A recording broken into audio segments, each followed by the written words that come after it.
Hi, everyone. We are very excited to be here with the 60th session of the Learning Salon.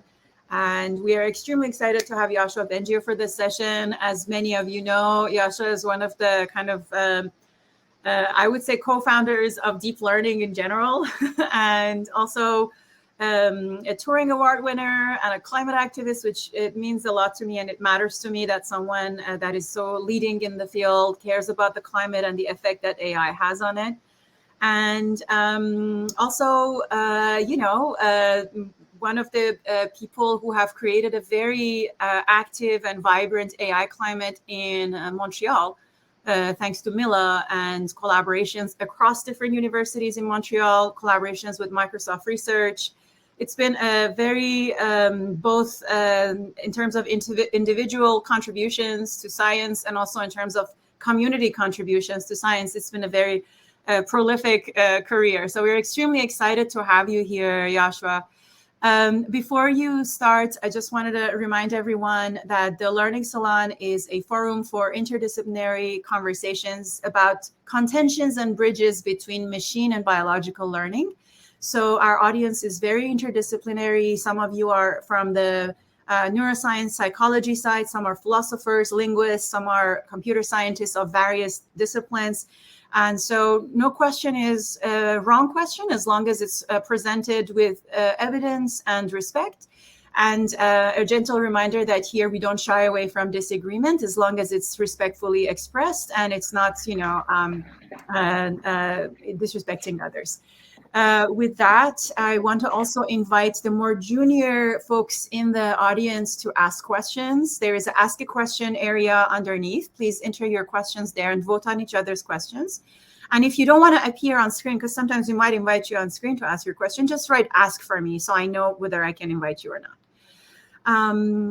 And if you had any clarification questions during the talk, you can put it in the chat. So if somebody else has a response, can respond to you. Otherwise, we will hold off the interruptions until the talk is over, and then we ask the questions. Thank you so much again for being here, and very excited to have Yoshua. And I just want to invite Yoshua to share their screen whenever. Yeah, I just want to say a few words before I share my screen in regard to some of the things you said. So actually, I've been interested in the multidisciplinary aspect of the work I'm doing since I got into grad school. The idea that we could discover general principles of intelligence that help us understand, animal intelligence, human intelligence, but build AI. And I've been part of a movement in the machine learning community, in the neural nets community, deep learning, that has kept a strong connection to neuroscience and cognitive science for decades. And in Montreal, at Mila, we have a very strong, what we call neuro AI community, people that are in the neuroscience departments, people that are in computer science departments, coming to do lots of things together. And it's really exciting and stimulating. All right, I'm going to share my screen now.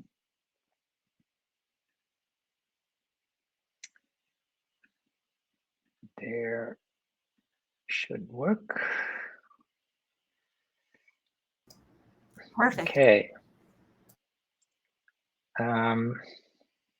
See if I can still, yes. So that you should see the first slide after the intro. Yes, we see a Necker cube. That's right. So yeah, I'm going to talk about neural nets that can reason like humans, not like classical AI, and whatever that means, because there's the towards there, so we don't really know how to do it yet. But I'm going to tell you about my thoughts on the work we're doing in that direction. So what is reasoning and what is human-like reasoning? Reasoning is, according to me, about inference, in other words, answering questions. But in the case of Bayesian, in the case of humans, it has other characteristics. The kinds of inferences that humans make consciously, I'm going to go back to consciousness, allows us to compose pieces of knowledge. and to do it in a kind of probabilistic way. There's evidence that the inferences we're making at the conscious level are consistent with what a Bayesian would do when we're able to do those calculations. And this notion of composing pieces of knowledge is very different from the way we do it currently in deep learning, where we have one big homogeneous network. Instead, somehow we need to think of how neural nets that maybe are brain-like, could break down knowledge into pieces that can be composed. And I'm going to be resting a lot of the ideas I talk about on the global workspace theory and its descendants, neural workspace theory, and so on, and the working memory bottleneck. So that's a huge inspiration for me.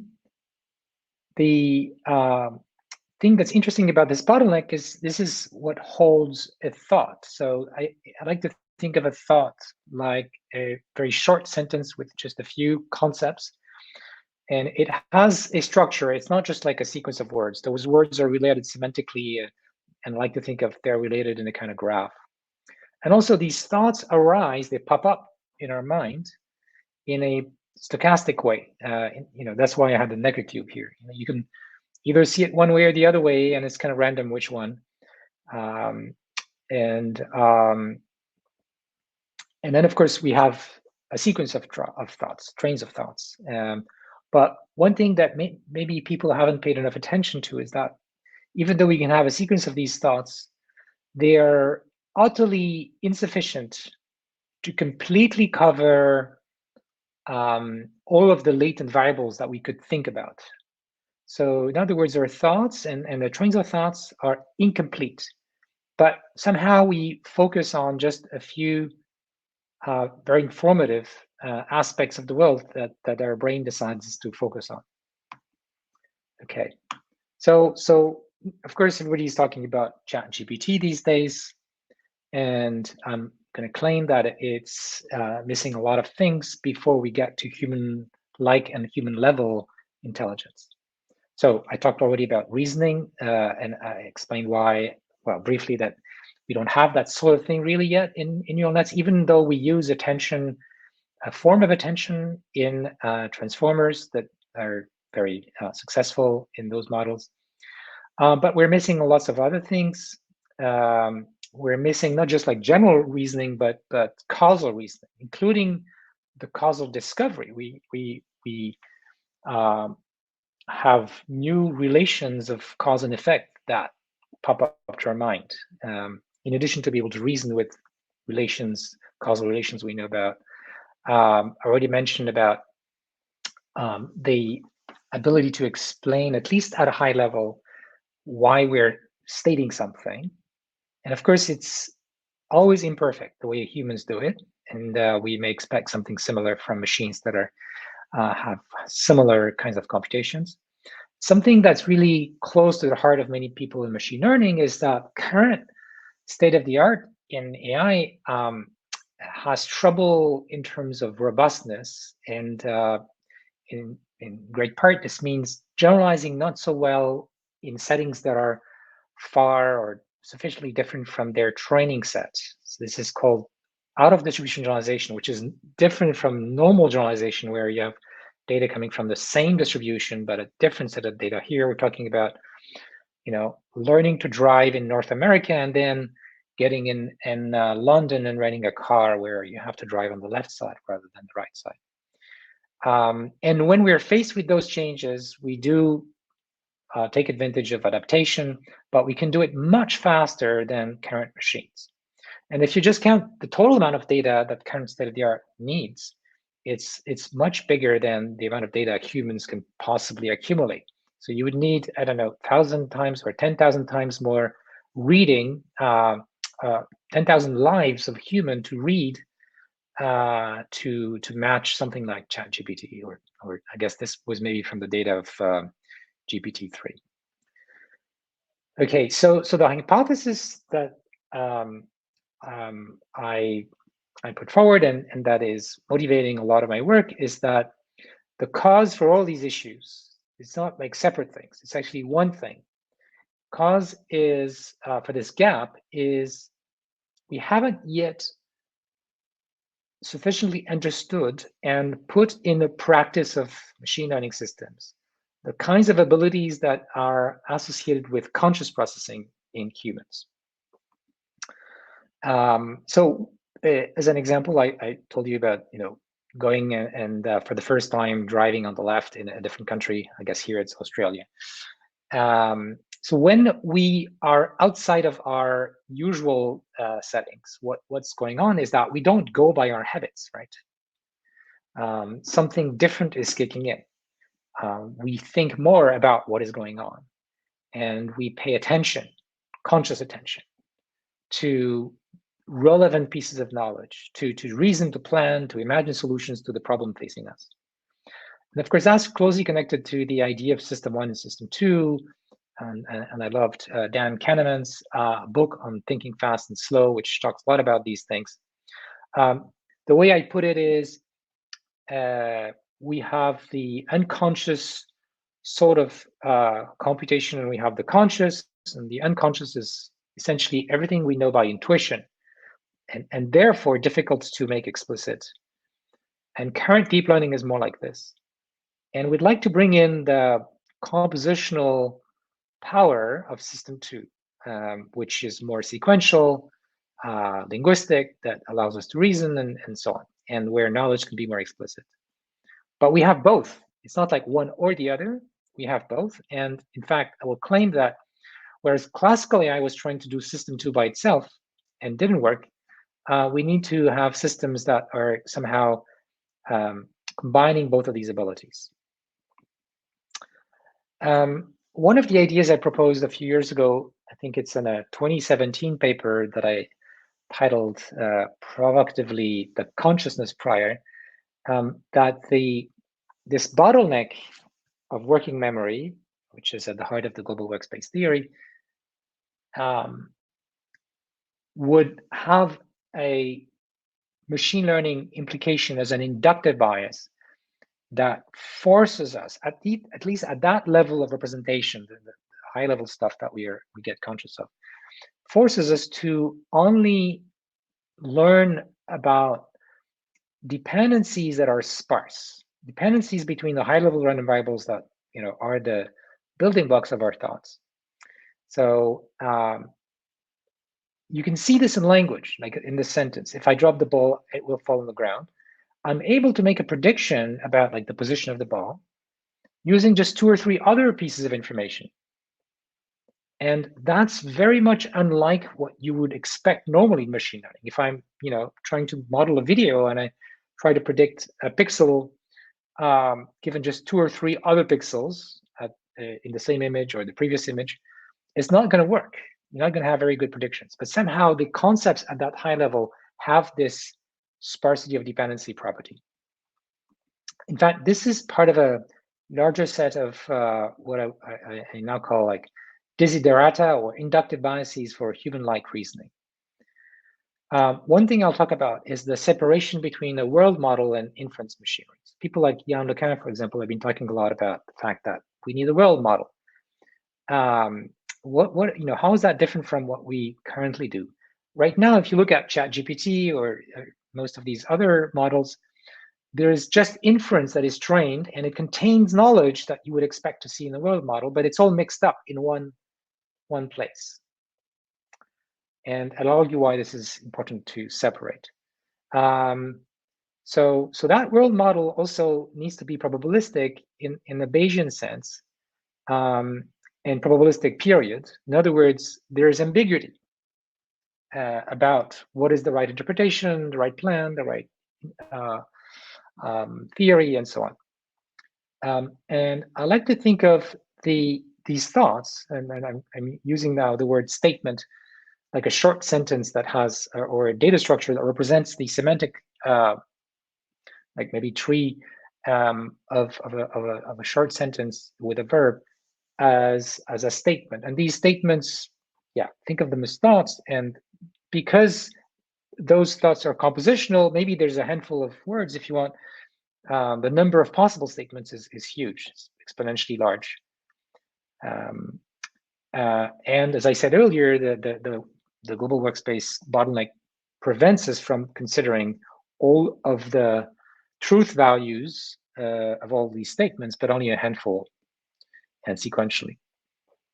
Okay, so I talked already about the sparsity of the dependency graph among those statements. In other words, the way that the compatibility between those statements, it can be expressed probabilistically, and the graph that expresses these dependencies has a sparse attributes. Okay, I already mentioned about the fact that the ambiguity is not just about the interpretations like latent variables, but also about what we know in general. So you can be Bayesian about the causal graph, for example, that explains how things work in general. And so the other thing I believe, and is a bit subtle here, is that unlike what we normally do in machine learning with probabilistic models, I don't think that brains sample like an instance of the world model. It's just too large. It would take too much computation. It would make learning too slow. We just sample little pieces of it. It's like we never lay down a full theory of how the world works. We only have little pieces of it that come to our mind. And those pieces form like nuggets of knowledge that are reusable, generalizable to new statements, to new combinations of statements. And we only like instantiate a few of them. So that means we need to have some sort of procedure inside our brain that chooses what we're going to be thinking about. And people in cognitive neuroscience have been thinking a lot about this. So this is connected to the attention schema theory of consciousness, if you've heard about this. But I like to think of this in information theoretical ways. Also, the set of symbols, entities that we can think about is not fixed. It keeps growing during our life. And these symbols, like in modern deep learning language models, for example, are not just symbols. They also have a representation, which I think corresponds to a pattern of activation in the brain, which is the original motivation for deep learning and connectionist systems from the 80s and 90s. Finally, some of those statements and entities have a causal nature, which has implications for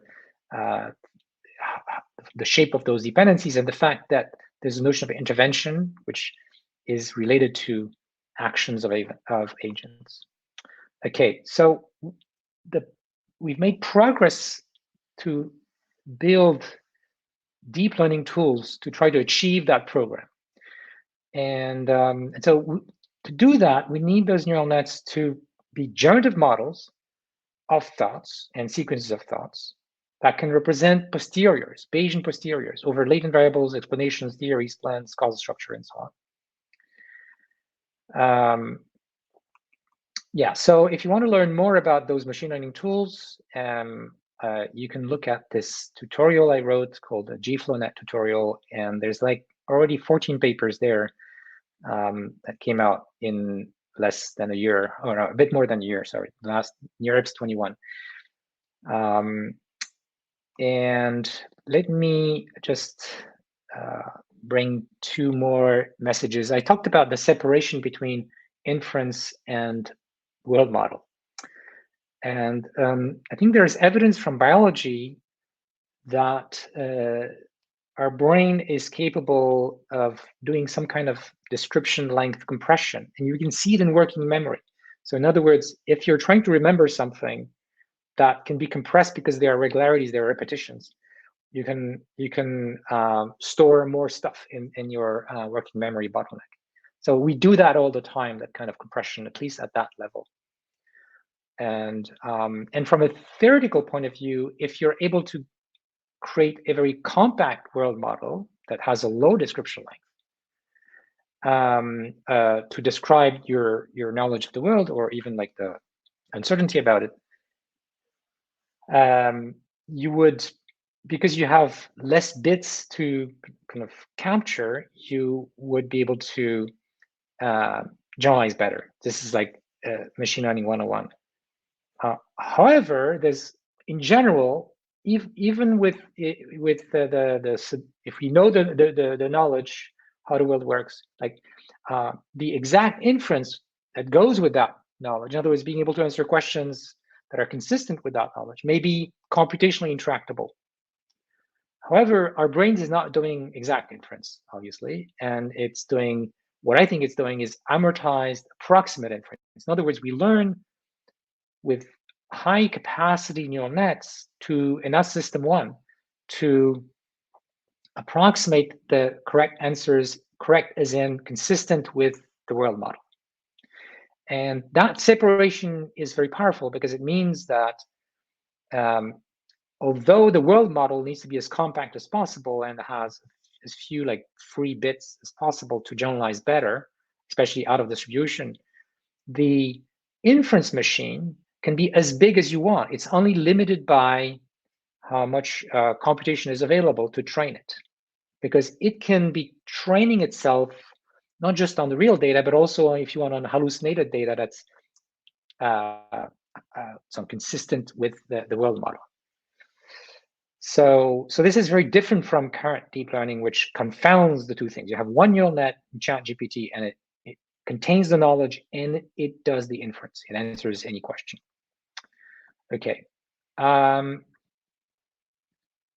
Yeah, let me skip this. Let me talk about how this kind of probabilistic inference might happen in the brain. And it might also teach us interesting suggestions about some of the troubling aspects of consciousness.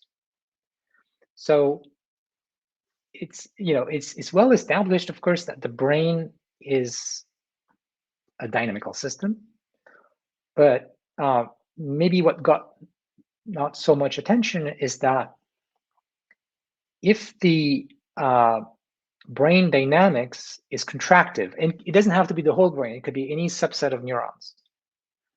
If the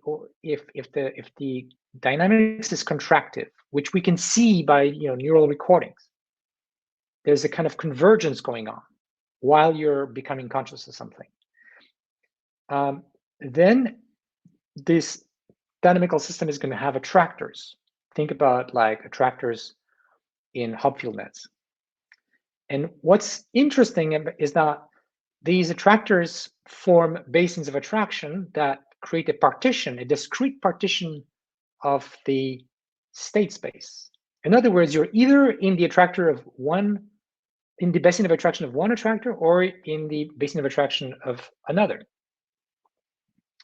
So even though the state of the brain might be continuous, there's this discrete nature. It's like there's a dual nature, which you can it's very analogous to what we have in current language models, deep learning language models, where you have symbols and word embeddings, which are just associated with them. So the word embeddings are like high dimensional continuous vectors, but there's also this discrete nature.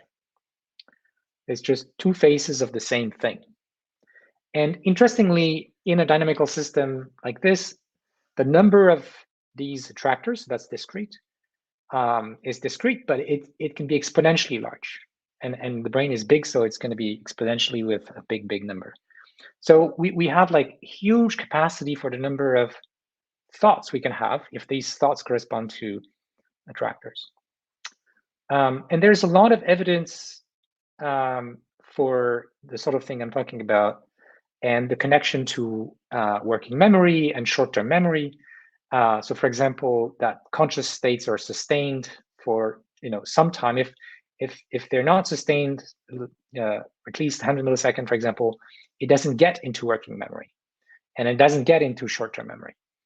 And it's these stable states that you're aware of, like you can report, and then get stored in memory. And finally, there's a lot of simulations that's been done, including work I did like in the 90s, to show how recurrent nets, which learn a dynamical system, can discover attractors. You don't need to like handcraft them to do that. If you need to store bits of information for some time, then they will learn attractors that do that job. Because once you are in the basin of attraction, especially if you're close enough to the attractor, even if there is noise, you're kind of robustly going to stay there. Now, the brain dynamics is not static; it keeps changing. Maybe there are parts of the brain that control that dynamic and shape it. So, the Necker cube is going to flip. You're not going to stay forever on the same interpretation, and the next thought is going to come. You're not going to be stuck with one thought forever. And the last thing that's connected to this, I want to connect that to some of the properties of conscious experience, subjective experience. Some of those properties are listed here. So our conscious experience is rich, at least people report it to be rich, richer than we can communicate. That means ineffable. It's fleeting, it is just in the moment, and it's personal. Each person's is different. And that dynamic systems and attractor view of what's going on when we become conscious of something allows us to obtain all of those properties. The richness comes from the fact that the trajectory that you're getting, that goes to the attractor, and even the attractor itself are very, very high dimensional objects compared to the number of bits that is needed to describe the attractor, which can be translated into words, for example, if you report what you're thinking about.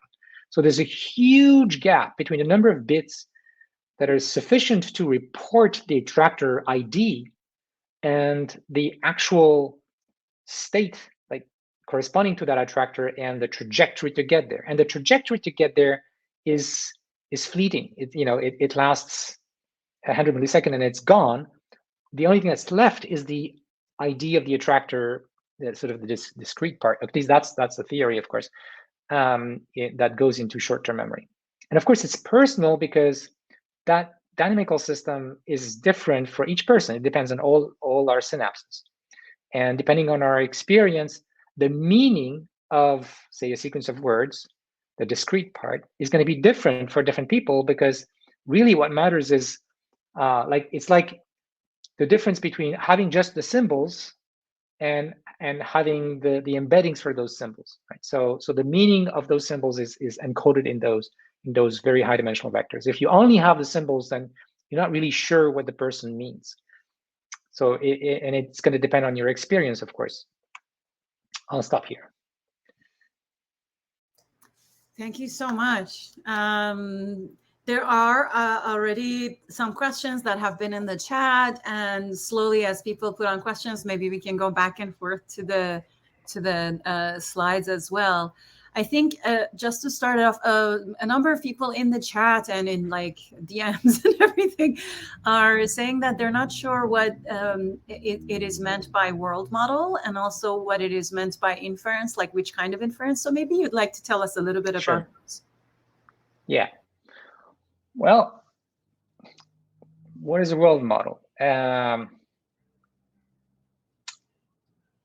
It's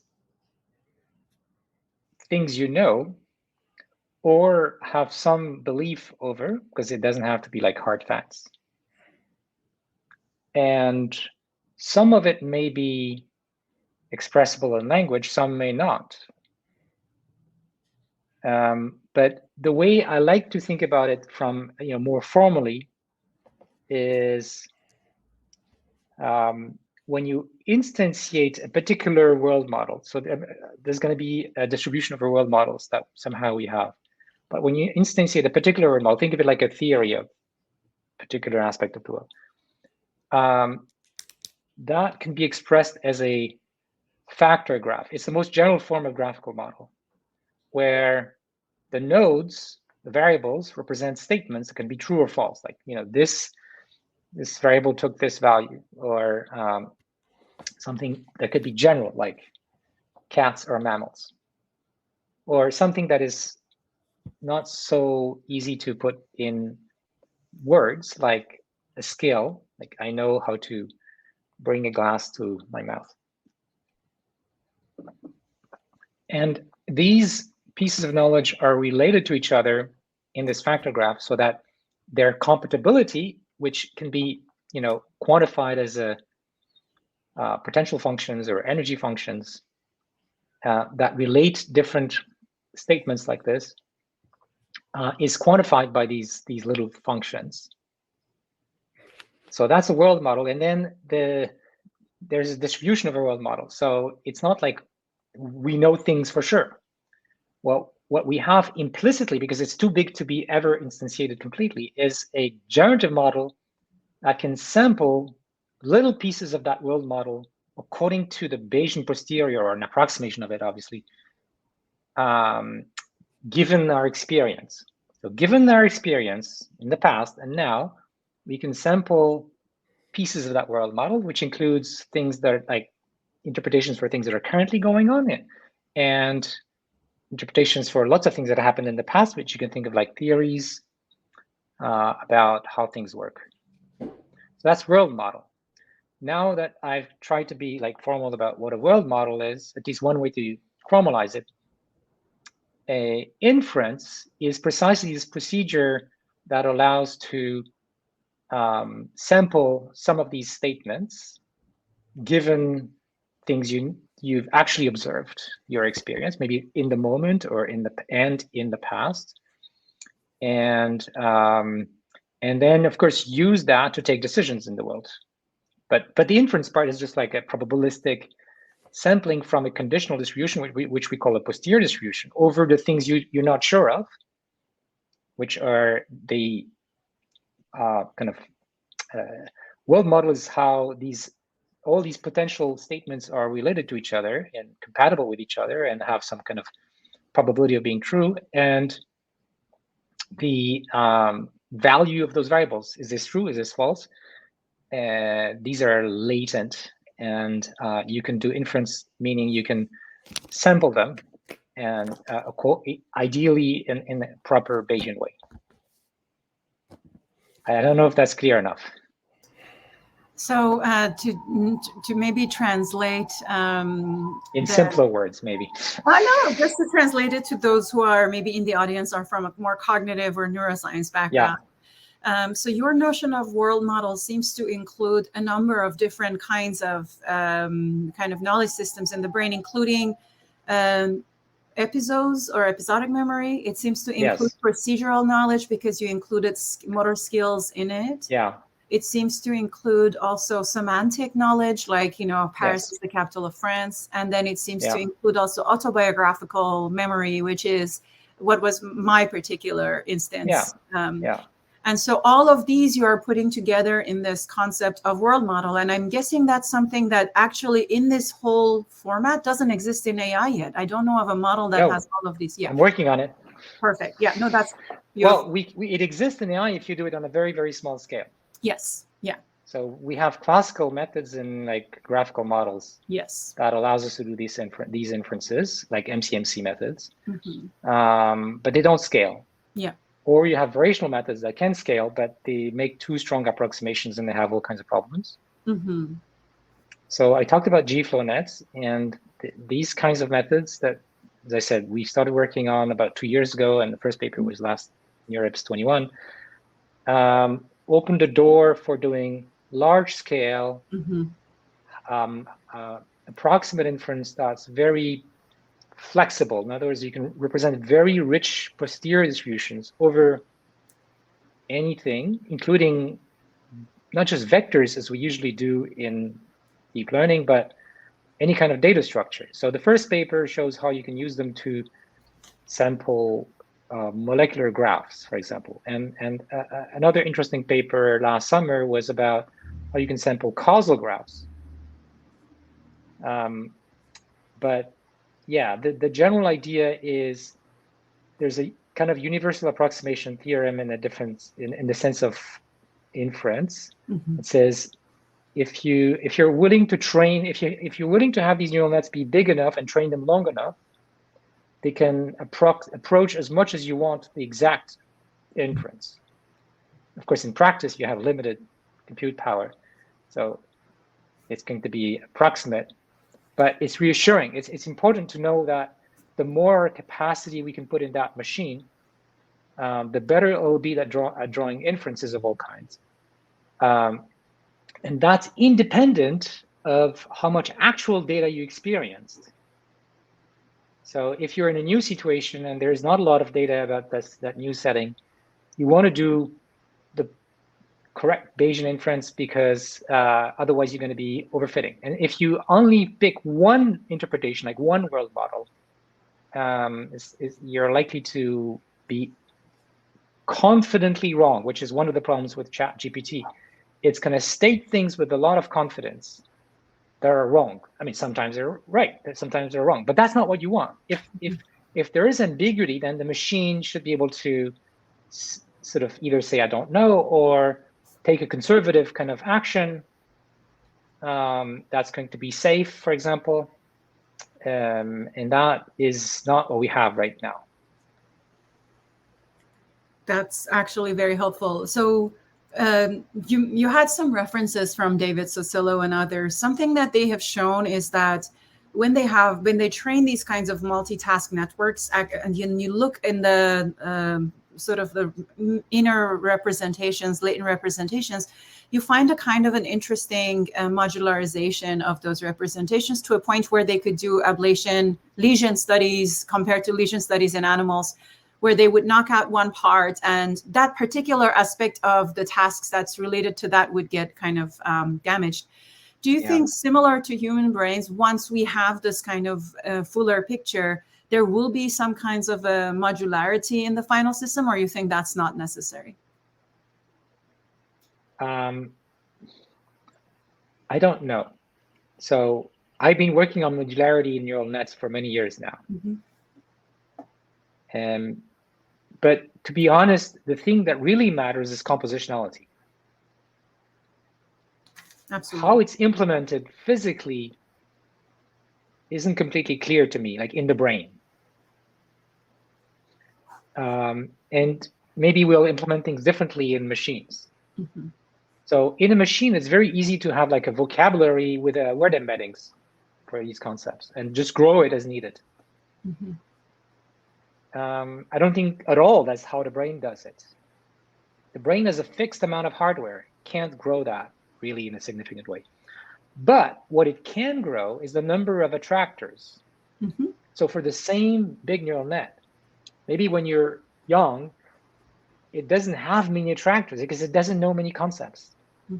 But it can have exponentially many attractors due to the compositional nature of the dynamics.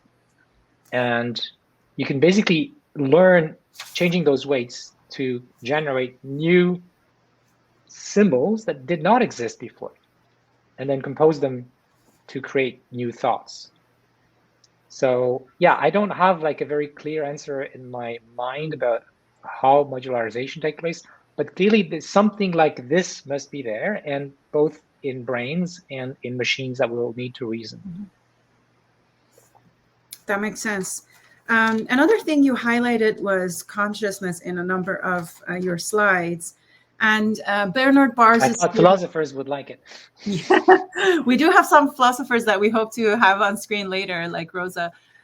So one thing that so you're basically taking the minimal notion of consciousness in the same way that Bernard Bars had it, which is, it's just the fact that there is a bigger network, and when a particular content or particular local representation gets broadcasted across and is loud enough for all the network to hear, you call that consciousness, right? That's your operational definition. No. Or is it more? Okay. No. Okay, tell me.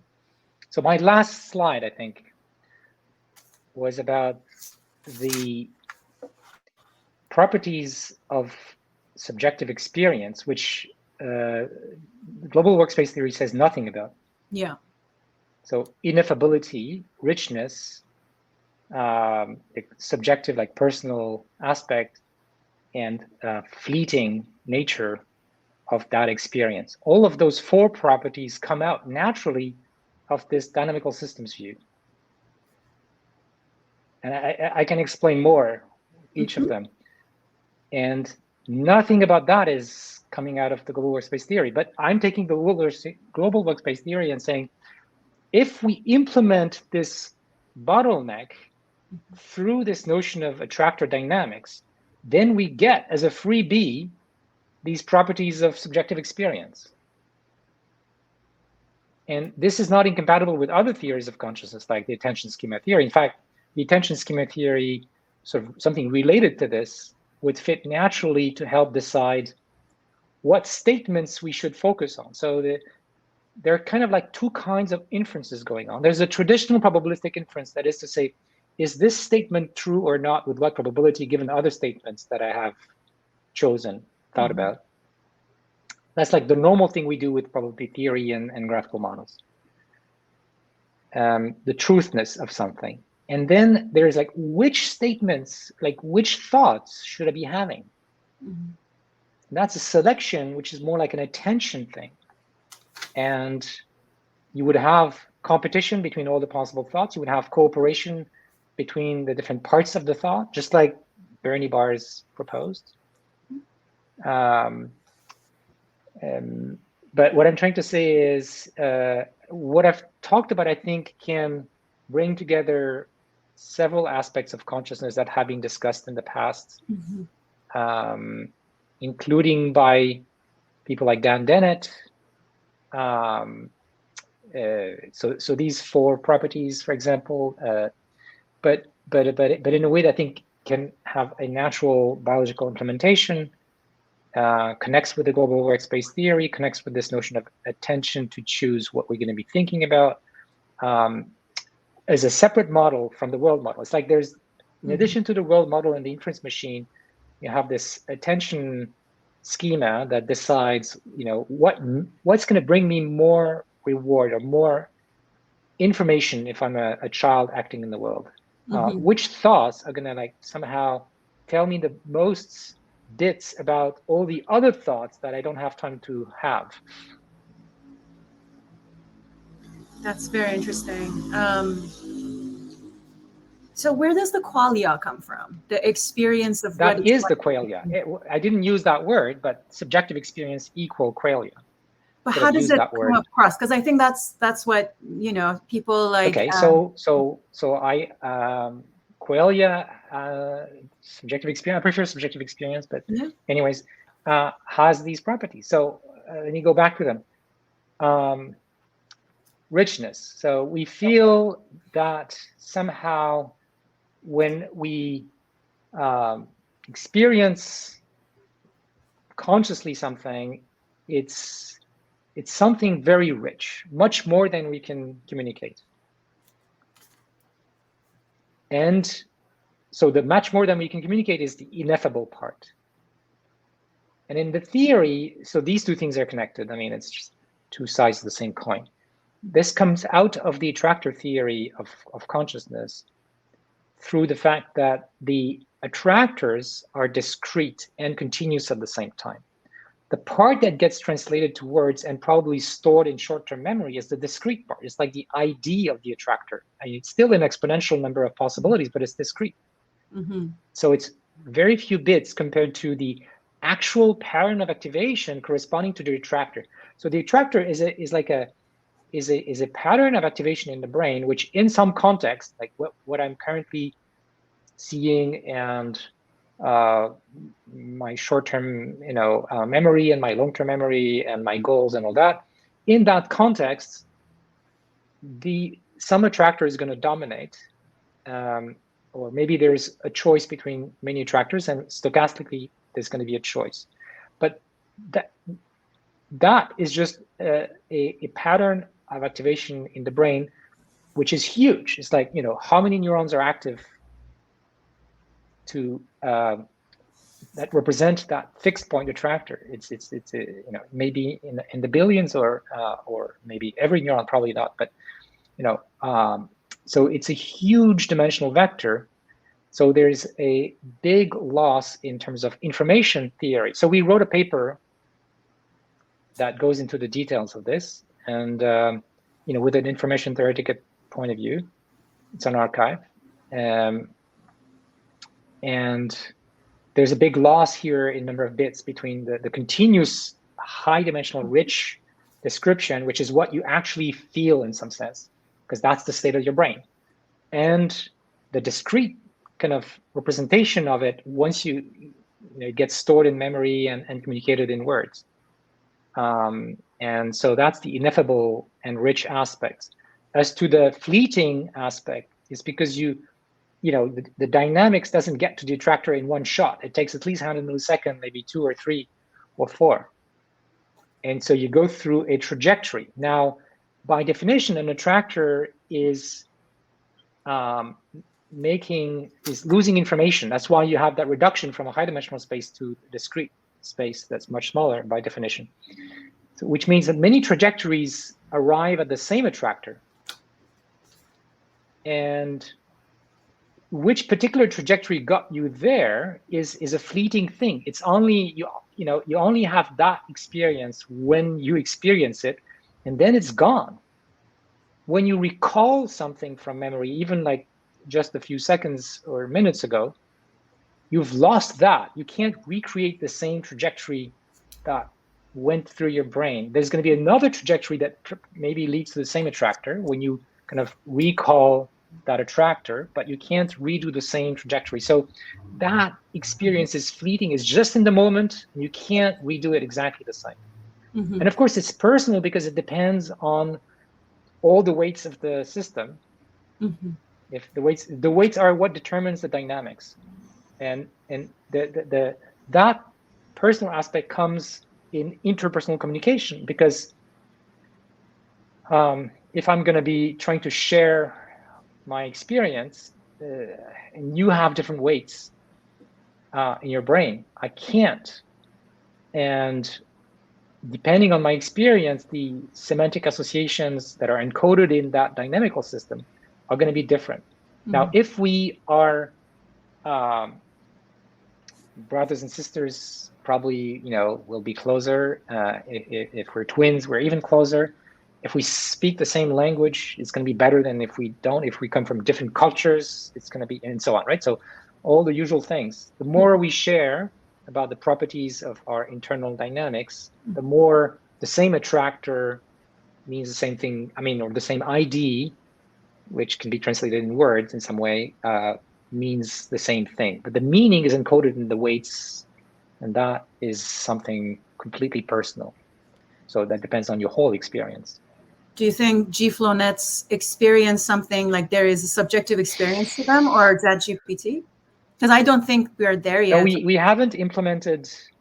So the way that we haven't implemented this dynamical systems thing in like software, the GFlow nets allow us to sample posteriors, but not in the way that's like the brain does it. So for example, in GFlow nets, we would sample one symbol at a time in a thought sequentially, because it's just more convenient in the computer. If we did it the way the brain does it, it would be more expensive to run in computers because you would have to simulate that big system in kind of continuous time. I'm not saying it's not feasible, but it's a lot more work. But of course, for a brain, it's just the hardware it has, and it makes much more sense to do that sampling using that machinery of dynamical systems than discrete probabilistic sampling sequentially as we do it in computers quite easily. I have a lot more questions about the prefrontal cortex. You have this beautiful paper saying that the deep learning needs a prefrontal cortex, but more importantly, in many of your papers, there is very clear evidence of reading classic papers in cognitive science, in neuroscience, and you have never enough. It's just the tip of the iceberg. I can't. It's true. Nobody can probably, but I'm mostly a computer scientist, and I read more machine learning papers than any other discipline. But I try to keep abreast of what's going on in cognitive and neuroscience. It seems to me some of the things you were describing right now, like having a separate kind of module that handles the kind of broadcasts or working memory parts compared to the, let's say, the world model module, as you're calling it, which includes procedural memory, episodic, semantic, all of those, and has an inference mechanism. The other one, it seems very nicely similar to kind of the executive control, the way that prefrontal cortex exerts on the brain. And I do think that in the era where we are worried about, let's say, accuracy or toxicity of LLMs, it would be very interesting to have that extra cognitive control module added, which doesn't exist currently. So currently, we don't have like a dual system. That's right. And I think that's very inspiring. What we have is like impulsive adolescence. Yes. It's like deep learning before adolescence. Right. I don't want to maybe even before thinking. That's like 7-year-old or something. Yeah, I actually agree. It is at the gaga goo goo stage, I guess. But no, but it's what's troubling is that it is at some level it's like, you know, babies that have learned to speak and but that have read 10,000 times more than any human being in their lifetime. Yeah, it's very strange. It's a very So well-read baby. it is a kind of idiot savant, but not in the like usual like psychiatric sense. Yeah. So they're really good in some sense, but really stupid in some other sense. Yeah.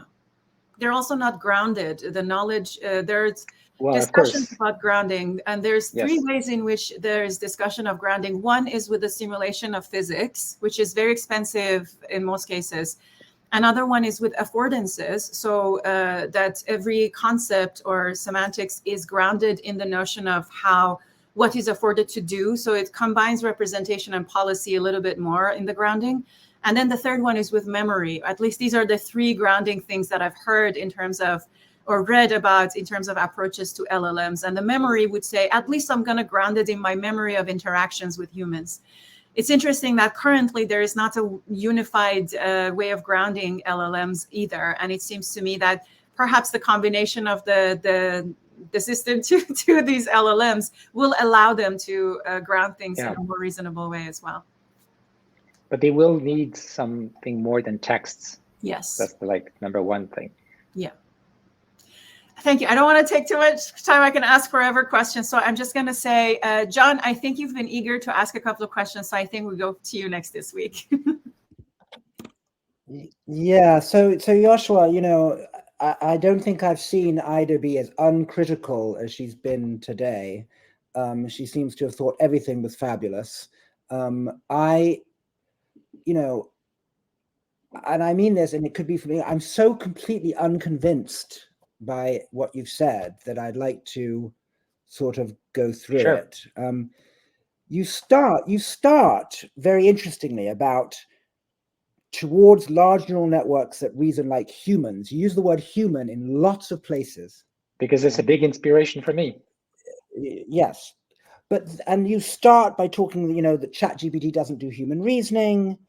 Then you talk about explanations and facts. These are all very human things. No other animal tries to explain anything to any other animal. It's actually one of the biggest mysteries, right? Even in non-human primates, you know, they don't do the declarative use of words, right? Okay. So in other words, okay. So it's all very interesting. You talk about humans, but nothing in your treatment when you get into it seems to be human specific. In fact, you agreed with Ida when you said procedural, episodic, those happen in all animals. Semantic. Yeah, well, we need to have these pieces as well. So where's the human specific component of your theory? Okay, I didn't have a lot of time, so let me expand on that. So there's some really nice work from folks like Stan Dehaene on I actually mentioned the working memory bottleneck in terms of compression and abilities to memorize and generate patterns that have compressible structure. In other words, so for example, they do experiments where you have to remember and somehow recognize later things like quadrilaterals, like 4 points.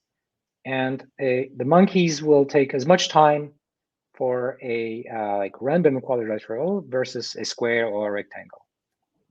A square or a rectangle could be expressed, if you want, in a recursive way that exploits I know that paper. Yeah, it's a great paper. Okay, so where I want to get with this is that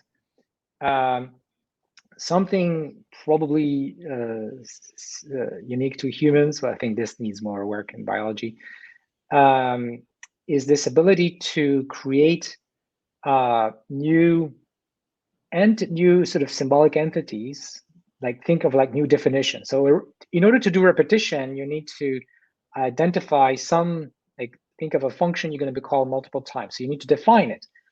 And you need to have a generative model that produces these definitions that turn out to be useful. And I think there's like a rational way of doing this, which is connected to the minimum description length ideas, where the policy, the attention policy that chooses what you're going to be thinking about, including these new definitions, is going to be rewarded by how much it compresses, how many bits it's able to cram into the working memory over time.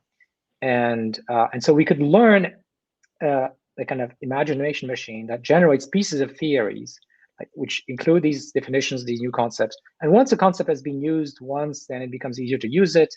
That just comes out of the math of description length. The more we're familiar with something, the more likely it's going to be used again for cheap in terms of compression.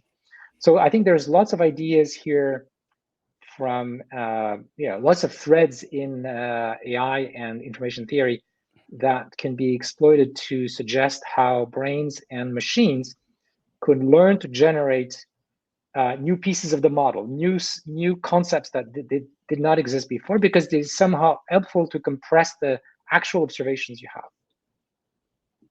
But that doesn't. But why can't a chimpanzee do it? They have all the machine. They can do Bayesian inference. So what is it? What is a concept? In other words, you're presupposing a compressible concept that can be put into working memory because it's compressible. But what is it? But what is the reason why a human can come up with? I don't know. I mean, I don't know enough biology. But I'm not like right. But it's too many hypotheses here. But I can maybe we have this reward function that rewards for compression at that level, and then we have a machine that generates these compressed theories of how things work. But that doesn't explain. I mean, Herb Terrace tried for years, and others with chimpanzees, to teach them the meaning of single words. They were given huge amounts of reward, and they couldn't learn them. No. So in other words, we're not talking about the same rewards. I'm talking about internal rewards. This is not external rewards. This is it's the reward of the attention schema theory. It's the reward for choosing what you're going to be thinking about, given that there are zillions of other things you could think about that may be relevant, but you focus on these ones. And these thoughts could be interpretations of what you see, but they could be also like new concepts, new definitions, and so on, and new theorems. So let me just so I'm just trying to understand. I mean, you've lumped procedural and semantic together under the same machinery. No, I don't know. I don't know about that. I haven't thought enough about that aspect. But it seems to me that the reason you said yes, semantic and procedural. The reason is. But let me just so I understand, I just would like to understand two things, so I understand concrete examples. You know, usually Bayesian inference is considered inductive inference, right? It's not deductive or abductive inference, right? So I just want to know how in your model, a simple logical syllogism where there's no probabilistic component to it, right? In other words, all mammals are animals, all elephants are mammals, therefore all elephants are animals. There's nothing probabilistic about that. It's just a simple deductive fact, right? So I just want to know how. Yeah, that's just a special case of probabilistic. Fact. That's just a special case of probabilistic inference. Well, it's interesting that you just have very high confidence in all these things. But it's very interesting. In general, we have to deal as animals. We have to deal with highly uncertain things. The things that are like known in a very solid way are very special and not so usual. But it's interesting, though, that when experiments have been done, like Josip Kaul, who worked with Tomasello, has done works on non-human primates, chimpanzees actually, they can do probabilistic inference quite well. They completely break down at deductive inference.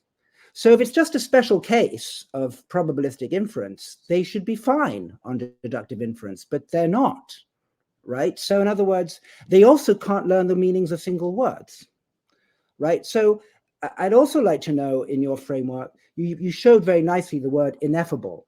So could you tell me in your framework how it is that we know what ineffable means? How does that happen? You mean how the word comes about to take a meaning in our brain? Yeah. Right. Well, so an easy way to think about this is dictionaries with definitions, which and they're very interesting, the definitions in dictionaries. usually they're not crisp. In other words, the definition doesn't tell you the whole story. You probably also need to experience that word in many contexts. Some definitions are crisp, like in math.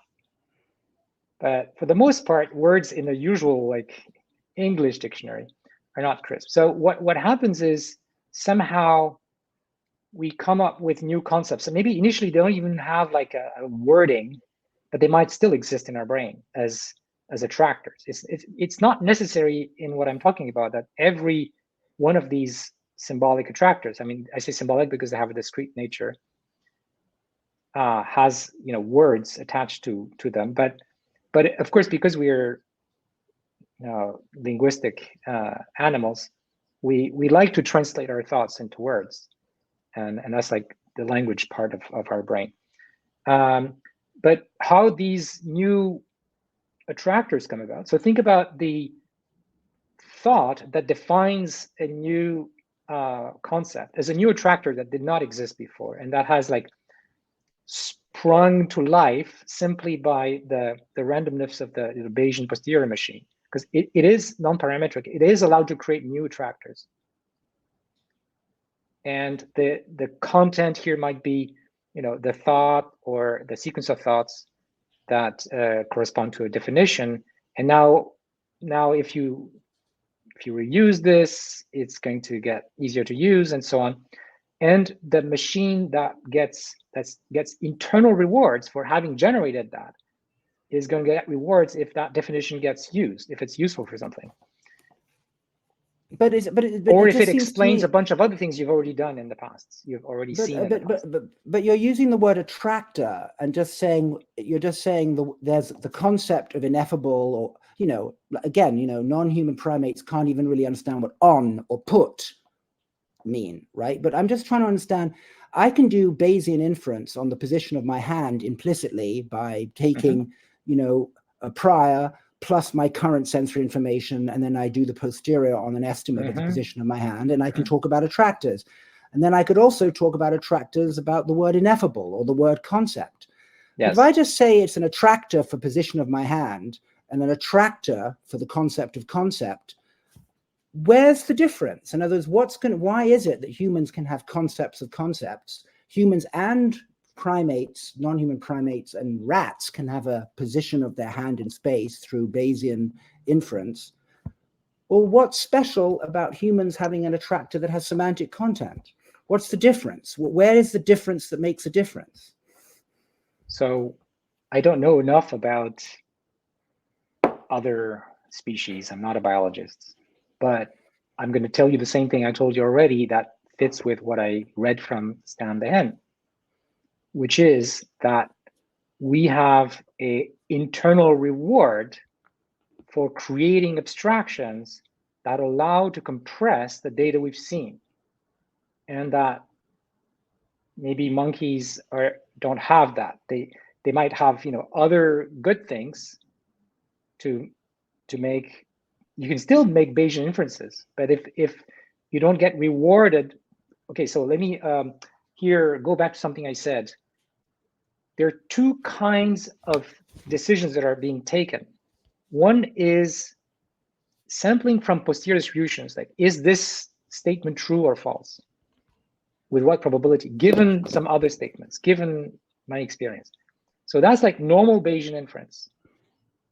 But who chooses what statements I'm going to be paying attention to, I'm going to be evaluating the probability of, given other things? And that's like another kind of policy that is different from the inference machine. And that's what I call that I said is connected to the attention schema theory. And that is rewarded in different ways than the inference machine. The inference machine is rewarded for saying things that fit data that you observe, just like Bayesian posterior. The attention policy is rewarded for saying things. I mean, there are many ways you can get rewarded, but the most sort of generic, like agnostic to the task way is just how well do I compress, how in terms of number of bits of information I'm able to squeeze thanks to those thoughts. So you're basically if I understand your answer, you're saying that if there were an intrinsic reward system in a chimpanzee to compress at the level of abstraction of the, parallelogram and the square in the Stan DeHaan paper, Yes. they would be able to do it. But that's puzzling because, it can't just be, well, because that means that a patient, for example, with aphasia or apraxia or agnosia, who very much have the intrinsic motivation to get it right, they get very frustrated, and yet they can't do it. So in other words, I don't see how that's an argument. Sorry. I mean, because what I'm talking about is not about language. But I'm saying that I'm not talking about language either. I'm saying, first of all, well, I also said agnosia and an apraxia, right? There are many abilities that people can lose, even though they're very motivated, intrinsically desirous of being able to do it. So it can't just be that they don't have the intrinsic motivation. They just don't have the capacity either. Okay, but I don't know what is broken in those patients.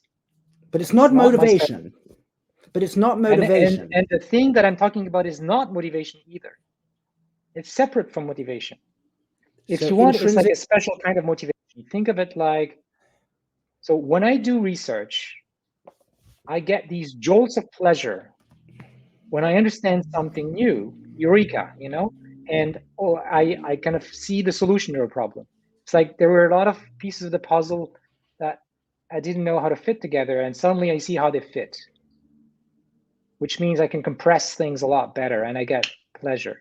So it is part of motivation, but of course we have a much richer palette of motivations. Like we want to please the other person or whatever. We want to be safe and blah, blah, blah, and get food. Right. But I'm just saying that the notion that, that the reason why the monkeys in DeHaan or the work by people in primates, they fail to do this more abstract compression, which is because they don't have this special form of intrinsic motivation or whatever. Seems like an odd way to explain, when really it seems more parsimonious to say they just lack the capacity to form that kind of representation, not because they haven't been somehow, and we don't know what it is. I don't know. Like, obviously, I don't know, but I'm proposing a possible theory that would account for that. Right, which is a non-capacity based one. It's more about what do you choose to motivationally attend to. Right. Yes. And it just seems to me, I'm just saying, if your model requires but you said yourself they have the capacity because they also have dynamics similar to ours in the brain. So they can do inferences, they can do Bayesian inferences. What they're lacking, maybe they can, but it's just that they're missing the circuitry that's going to reward them for doing the right thing from an abstraction point of view. Yeah, no, I get it. I mean, I understand that's how your theory cashes out. I just feel like it's a slightly circuitous way to try and explain the animal and human results. But I can from a machine learning perspective, it's a much simpler way to explain. No, and I get it. And I actually find this really valuable conversation because I finally, through this back and forth, realized what's at stake is quite different in terms of, from the machine learning point of view, your model, the implications of those kinds of results come down to what you just said, which is different from the way that, I and others have thought about it. So I think it's nice because it basically is a real pivot point. And I think these things are not mutually exclusive, right? So if we have the internal incentive to do abstractions, maybe evolutionists also put specialized hardware, I don't know where, like I'm not enough of a neuroscientist, that goes with it. I don't know. Like I'm working at too much of an abstract level that's too far from the neuroscience to be able to make that kind of call.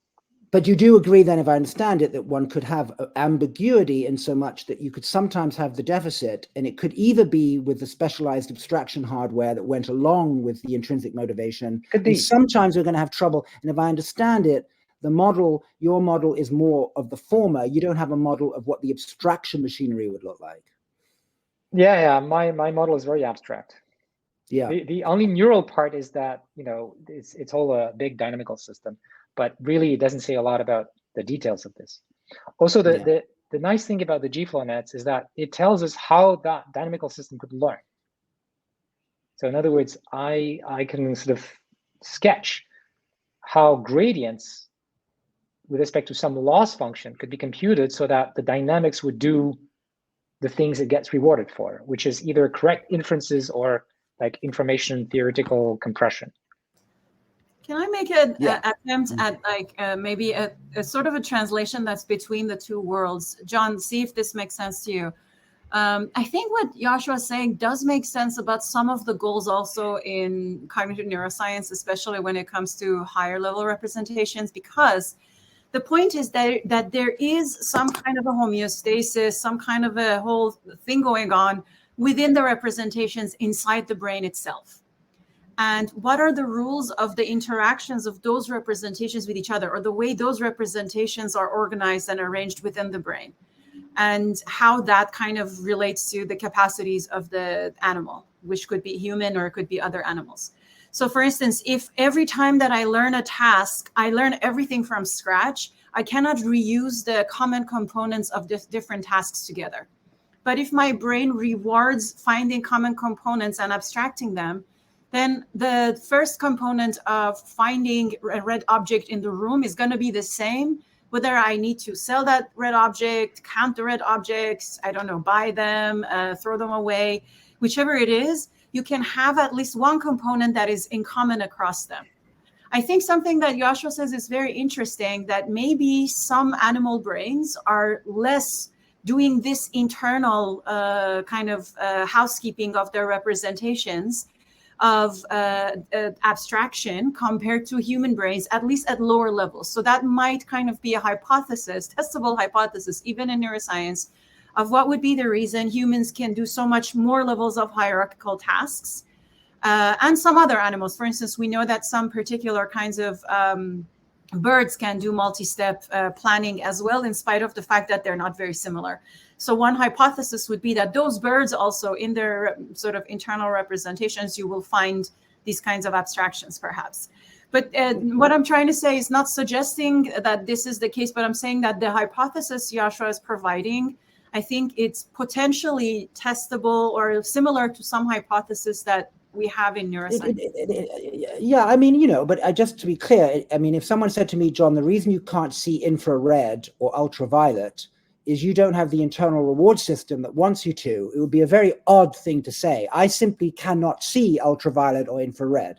Okay, and I'm saying, well, because this is happening at your sensor level. Yeah, it's at the sensor. But once you start talking about higher level cognition, it's like deep in the middle of the whole thing. Well, what I'm saying is I don't agree with that. What I'm saying is that I understand where this comes from, which is that once you talking about dynamical systems, aggregates of neurons, attractors, it seems like the machinery to form all that is present in a chimpanzee, a macaque, a dog, and a human, and therefore and maybe you just need a couple of genes to get you this reward function that allows us to and I just want everyone to do abstraction. I just want everyone to understand the radical and fascinating nature of what you're saying is that you think that because the machinery for dynamical system creation is there in all of these animals, that breaks the tie is the reward function, right? And I'm just saying that is deliciously odd to me. I mean, I like it because it's radical, but I want people to know how weird that is.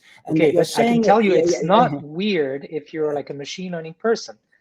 Because we do that all the time. We define objective functions, we define rewards. Right, I know, but then I defines what these systems do. Which is what I could say, and I could argue, and I have, that makes computer science a false friend when it comes to this kind of question. Possibly. I'm totally conscious of how little I know about neuroscience and biology. No, but look, and I mean this sincerely. I mean this is exactly what this salon is about, which is that a very radical, interesting idea has been put forward, and I was just trying to pick my way towards the radicalism that I was detecting, and I'm glad to see that it was there. And as Ida says, it's potentially testable. But I think the idea that so how would you test it? I'm curious. I think it's really interesting. In other words, there'd have to be a way to be able to dissociate through a lesion or an experiment what you say, which is these three systems, right? You've got the inference machinery, you've got the representational machinery, and then you've got the attention/reward machinery. And we would have to find a way to do some kind of experiment that would have a prediction about well, what we need to find the correlate of that reward for abstraction. I think some notions of task sets and the prefrontal cortex that have existed for the past 20 years are very ripe for this, and notions of affordances. For instance, one hypothesis would be that if you record from particular parts of comparable parts of a human brain and a monkey brain and a rodent brain, when they're performing a particular task that gets hierarchically more difficult, at some point we will not find the kind of abstractions and attractor states that are going to be required to move on to the next hierarchical level from one species to another. So that's a very simple, you can kind of write it out, because we have done a lot of, manifolds. Right, but that does not disambiguate John's question. Is it arising because they're missing a piece of hardware? Right, no. Or is it because they're missing the reward signal? Now, the reward signal, John, would have to be implemented by something physical, like maybe some molecules that are like rewarding this.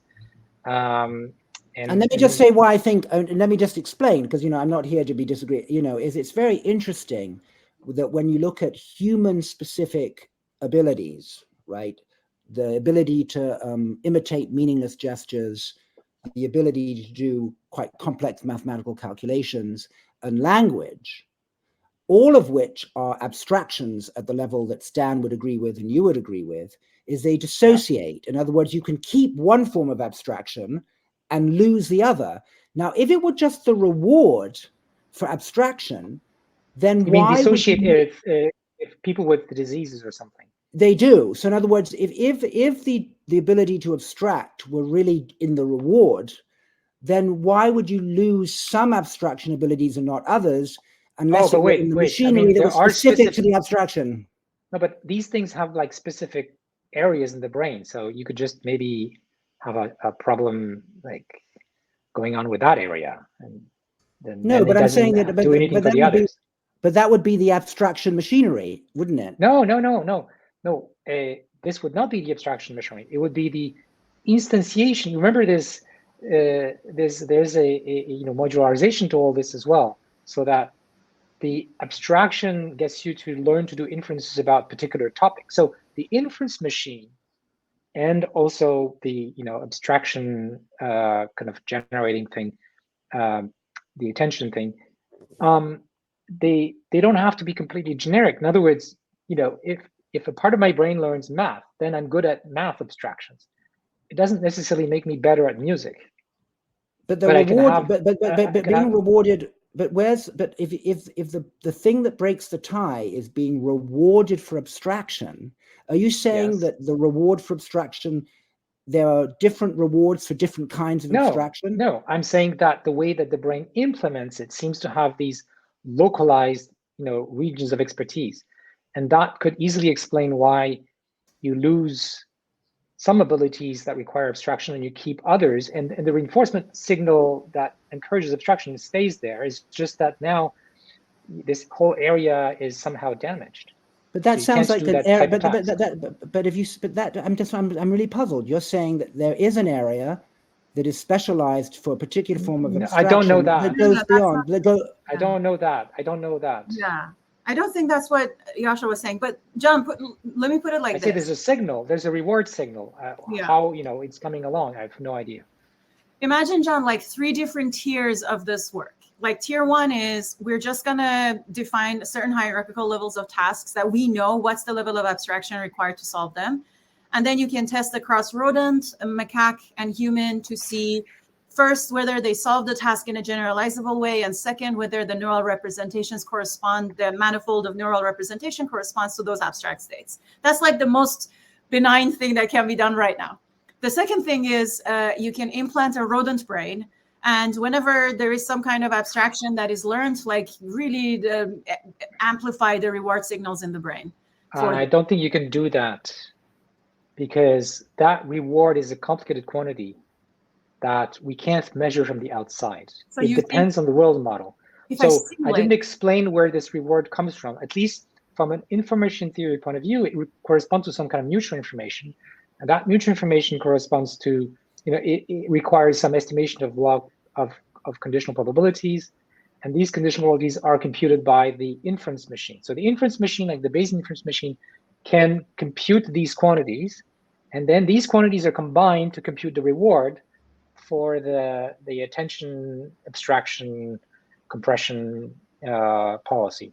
So let's say that we have a chip that does all of this attached to the animal's implants, and it just drives the brain towards that direction. Your hypothesis. No, but that chip would need to read from the animal's own model of the world, but we don't know where to get that information. So basically, what you're saying is not doable with the current state of neuroscience. Yes. Okay. Okay.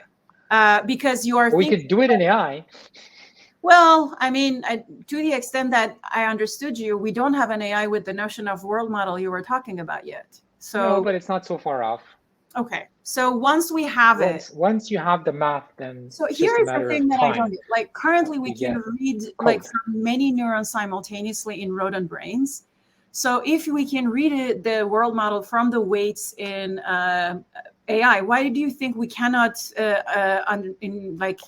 Because we don't know how the world model is encoded in the brain. It's probably very complicated. And by the way, the attractor theory makes things really complicated, because instead of having like neat little symbols, like say, with this area encodes this and this area encodes this symbol, and so on, instead you have like complicated interactions where multiple sort of discrete entities get composed through the dynamics. Which is it's used not in something neuroscience, that's easy to disentangle. Which is used in neuroscience for the past 50 years. It's been used in neuroscience attractor dynamics for the past 50 years. So it's not alien to us at all. Attractor dynamics, like Bayesians, the saddle points, everything, that's how we understand and discuss cognition, and especially like prefrontal cortex, since even motor cortex, since like forever. So I think, not forever, like half a century. But I think, so that's but getting out of what we're measuring, these probabilities, I don't know if neuroscientists have been able to do that. So, as an example, when you make a bet, we know that somehow your brain must be computing the corresponding probability for the events that could happen one way or the other. Do we know where, can we get a signal for those probabilities in the brain?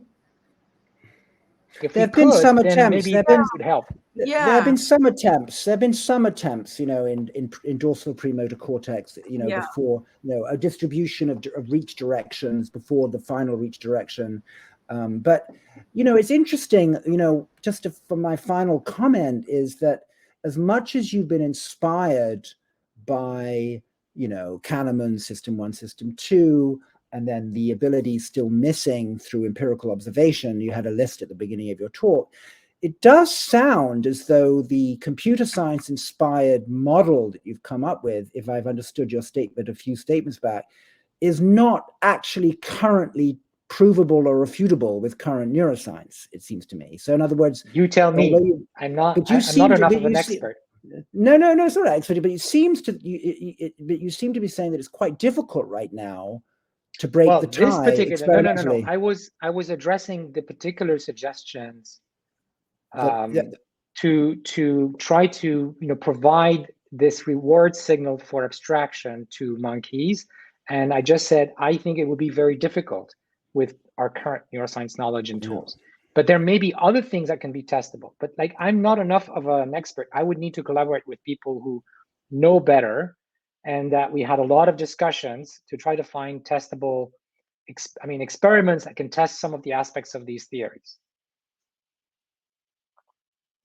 You're too interesting, so I have to stop because we're going to get into trouble. And Melanie's telling us off anyway, so I am not going to say another word. But I thank you, Yoshua. It's wonderful. Thank you.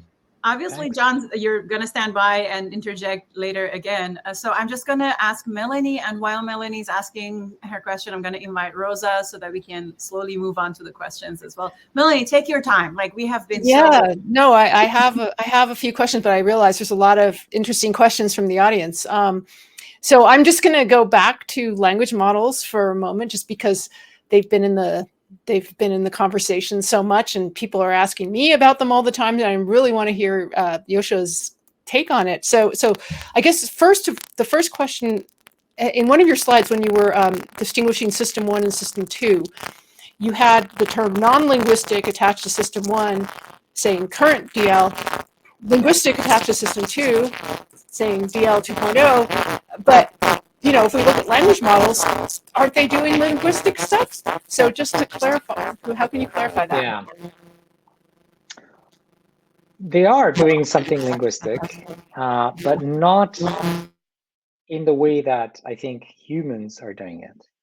So one way to think about this is that they're directly mapping strings of symbols to probabilities for other symbols, without reference to some sort of representation of what is true or not with some probability, which is what I call the world model. And so they will happily say things that are false if it has the same kind of statistics as things they've read.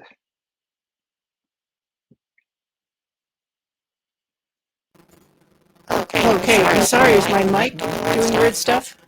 Yes. Hold on. Seems better. Oh, but no, it's so good we don't hear you anymore. I think for some reason your mic is now not unmutable, because sometimes when the mic changes, the system kind of falls apart a little bit. She needs to be unmuted. I can't unmute her. I'm trying to executively unmute her, but that seems like it's not working. I think when she shifted the mic, something changed. This has happened to me before. When I take off my headphone mics, it all of a sudden mutes me. Sorry, this is a problem. Maybe try a different headphone or a different mic. Okay. I think she's gonna just return. Yeah, she says she's gonna leave and return. Maybe let Rosa ask a question while we wait. What do you think, Ida? I just want to make sure we give Melanie the opportunity, since you and I made her wait so long. So maybe we wait a couple of seconds, because any conversation will go into a long kind of back. I can do brief answers and come back to Rosa later. That's fine with me. I'm Okay. able to do that. I've been talking to enough media. That's fair. So in terms of brief answers, can see how much significance do prompts exert over LLM's ability to answer questions, is a question by Marianne Sweeney. Well, it seems based on what people are reporting that they exert a huge amount of influence. That's kind of obvious. And it's not really surprising if you realize how they've been trained. They learn conditional distributions of sequences of words given previous sequences of words. So, and they don't have a huge memory of the past either. So the recent things, at least what fits in their buffer, is going to have a potentially huge impact on their answers.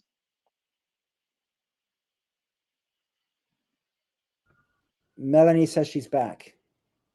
I just invited the new Melanie ID, which is her. It says accepted and connecting, so we're gonna have her. So that was perfect timing. All right, we have you again, but you're muted. Okay, can you hear me now? Yeah. Yes, it works. Great. Sorry, were you in the middle of answering another question? We're good. Okay, so sorry, you were saying that I guess, sorry, language models don't do linguistic processing in the same way that people do, right? And that they don't have. I don't think so. Right. So in the brain, as far as I know, you have a sort of separation between the linguistic abilities and the sort of content that may be in other areas. Right. So a lot of people have, including like people who actually, have worked on AI for a long time, are claiming that, LLMs have, they do word prediction. That's what they do, except in order to do it, they have these emergent world models. Yes. And causality, reason, yes. Causality, and it's all kind of emergent somehow. And I guess, obviously, it's hard to determine this. They make errors that seem like they don't have that, but you could argue that, well, as they get bigger and bigger, maybe they'll improve. So how can we really tell? What tests can we do on these things to tell if they have world models, or if their world models are getting better, or if it's just all statistical associations and no causality whatsoever? Okay, I'm gonna answer some parts of what you're saying first. So the way I think about the current large language models is that they're pure system one, in the sense that, you know, I have in mind what it means, meaning they do inference. Now, the mental picture I have for the system one, system two division makes the inference machine, which is essentially the system one thing, do inference that is consistent with a model. Where here, they're just trying to be consistent with the data they've been shown. And so there are several issues with this. One is they need a huge amount of data, but ultimately, you know, an inference system that's trained to be consistent with a model also needs like huge amount of training, but it's going to be trained to be consistent with that data, and maybe we can modularize those inferences so that you know, you get good at them in specialized areas. And the system one is learning, I mean, presumably in the brain, is learning to do kind of causal reasoning. And so it's just that in these large language models, there's one neural net that somehow encapsulates everything, that has not separated the things you know, even probabilistically, from how you answer questions about them. And so, for example, they have no notion really of truth. They only have a notion of, you know, it's statistically can occur.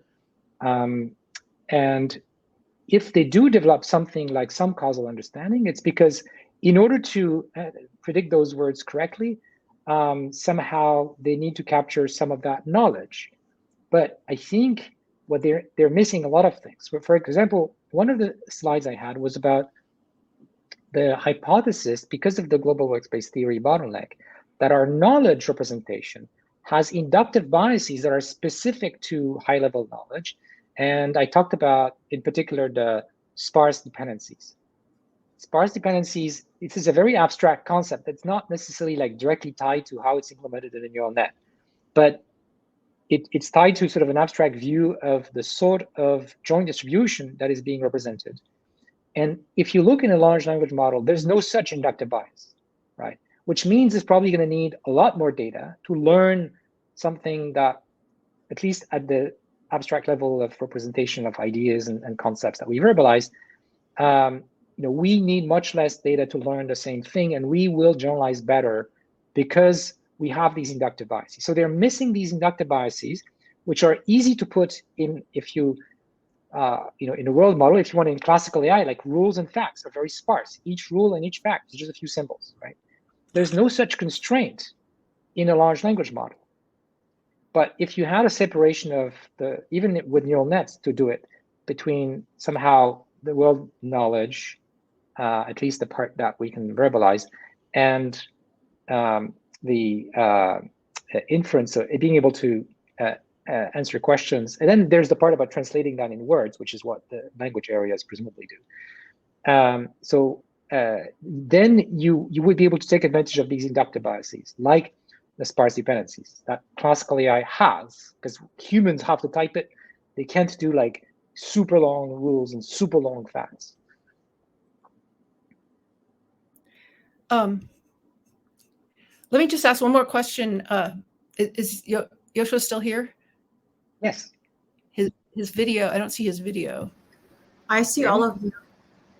Okay, I don't know what's going on. But okay, just one more question, then I'll hand it over to Rosa. So the idea of separating inference and world model seems really important to me, and it relates to our talk from last week from Earl Miller about working memory, and his his talk was all about how dynamic working memory is and how much interaction it has with executive function and interaction between this very kind of bottom up and top down processing. And this is something that, this kind of dynamics is something that current day neural nets have kind of moved away from. We used to have recurrent neural networks, but then it's like, okay, transformers, who needs all that recurrent junk? Right. Are we going to have to bring that back? Are we going to have to really take that part of neuroscience more seriously? Well, I'm a big fan of attention mechanism and neural nets. My group introduced sort of essentially the version that we have now in 2014. But I also, in retrospect, think that this form of attention is quite different from what is going on in brains, especially at the conscious attention. And one of the things that motivated me with this form of attention you find in transformers is that it breaks the long-term dependencies problem of recurrent nets, which I worked on, after my PhD in the early 90s. So it brings a lot of power in the ability to learn dependencies that span long durations, that if you only had a neural net, recurrent net to do all your compute, you wouldn't have. So one way to think about this is you also have memory. So in a normal recurrent net, the memory is all in the state of the recurrent net and the weights if you want to go long term. But in the brain and in some in like transformers, you also have the ability to go back into things you've thought, whatever the state of the system, some time in the past. And that's a form of memory, and that allows to break that compositional, compositions of nonlinearities and corresponding gradients that makes recurrent nets difficult to train over long durations. So the brain has these things. I don't know if we're going to bring back recurrent nets, but if we want to in AI, but if we want to do something that's more like how the brain does it, then I think we need to go back to these recurrent systems that have dynamics. Whether we can obtain a similar result by some other computer science magic without having to do the recurrent net dynamical system thing, I don't know. This is an open question for me. I suspect we may be able to do it without having like a neural net recurrent implementation like in the brain. Once we understand the principles, like the math, there may be other ways of implementing it that can be profitable from the point of view of we have a different hardware than brains do. Okay, great. Thanks. Over to you, Rosa. Thanks for inviting me up here, and thanks for a really cool talk. There were so many things, and I feel like I understood like 5% of what was going on. But I wanted to ask a question. That's my bad. No, I mean there wasn't very much time, and it was just like loaded with new ideas and concepts. Anyway, I wanted to ask about the one part where I felt like I did kind of have a sense of what was going on. So one of the things you were pushing is like thinking about conscious thought in humans can give us, can give us good hypotheses about what might be required to do the kind of tasks and have the kinds of capacities that humans have. And in particular, you had one slide where you had like a list of desiderata for what you thought these networks needed to implement. So I was looking in particular at desideratum number 3, where you said, it has to function kind of like it has a global workspace. There has to be a bottleneck where you can only think one thing at a time or call up one sort of set of concepts at a time, and all the operations are sequential. And I guess it seemed to me like, that might be that seems like a biological constraint that our brains have to respect because they have limited resources and so on. But it wasn't clear to me whether you thought those constraints were themselves functionally important. Or if it was just like what they enabled over the course of evolution was like kind of efficiency that also allows us to build stuff up compositionally. The size of our working memory bottleneck is ridiculously small. Yes. Right. It has to have evolutionary value. And pretty much everything I've been doing since 2017 is trying to ride on that and trying to come up with hypotheses what that value could be. So the sparse dependencies is a direct consequence of that bottleneck. So if you're like building almost any kind of inference machine and you're not allowed to look at more than 5 variables at a time, then the only kind of dependencies you can learn are like up to order 5. Yeah. But once those dependencies are learned, do you still need the bottleneck? Like once you have the sparse dependencies, like doesn't it seem like you would just do better if you? Well, because it's the same machine that learns and that does things as in normally neural nets, right? So I would say system 1 can learn much higher order dependencies. So I think what happens and people see, and I mean, maybe I think I heard Ida talk about things like this. You've got to transfer from the system 2 sort of symbolic level of understanding that we can communicate to kind of intuitive habitual behavior. And when you do that, you're suddenly able to learn things that are like more subtle than you could with that bottleneck. So let's take the driving example in North America. You know, you go to London. So I tell you the new rule of traffic that you didn't expect, bad news, and you kind of now think about it, plan how you're going to be turning and all that, and what to expect from other cars, maybe at a conscious level, and that is going to give a reward signal for your system 1 behavior to be consistent with those reasonings. But at some point you're going to be practicing that driving and you won't need all that feedback, don't do this, be careful, beware of this anymore, and it'll just be automatic. And there you'll be actually much better because now you can represent dependencies that are much more complicated. It's just that they're frozen in some way. I mean, in the sense that now if you go to another country where it's neither on the left nor on the right, what would it be? I don't know, but some other rule, you have to relearn again using your system 2 to guide the system 1. If you just had the habit, then you would make accidents. Sorry, can you just connect that up to what you were talking about before? Like what? So these two systems interact, and one actually teaches the other. It goes both ways. If you look at the math of this sort of thing, in particular, the system 1 is trained to be consistent with system 2.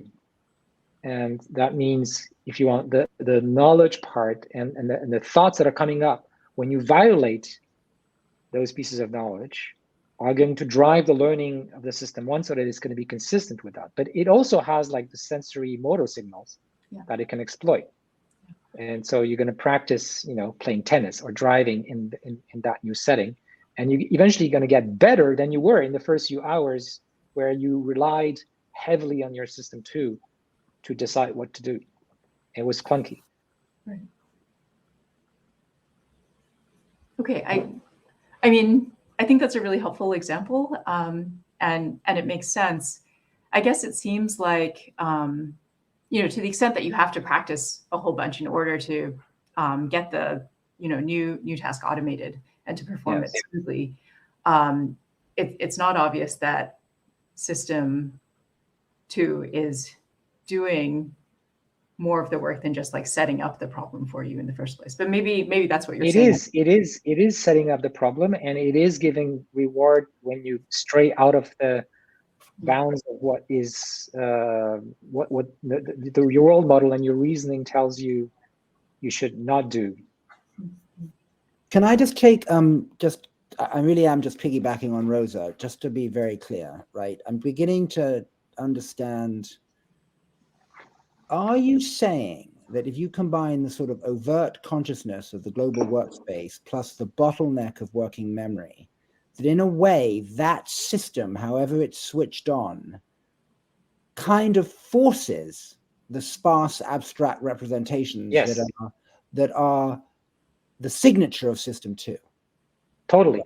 So that's what you're I've been saying this for 6 years now. Yeah, right. So exactly. So in other words, right. So in other words, what you've got here is a kind of constraint, which at first blush might seem weird that it's Exactly. so, but what you're saying is that it forces abstraction in the conscious state. Right. Yes. Yes. Right. If And I have then- this bottleneck, I need to compress in order to be efficient. So in other words, at presenting stuff. and so basically, that's a very interesting position. And of course, there's always a chicken and egg aspect to that, but I get it. And then I understand that you say, okay, now there has to be, given that that working memory global workspace constraint is present in not just humans, therefore there must be some intrinsic motivational reward that decides to direct things towards that system that otherwise might be system one, right? In other words, so I'm beginning to see how you're constructing or this. it might be less powerful, that policy that does so it. I see what you're constructing, and I can see, yeah, in other words, there's an origin story for system 2 here, out of your inspiration by global workspace theory, yes, and working memory limitation.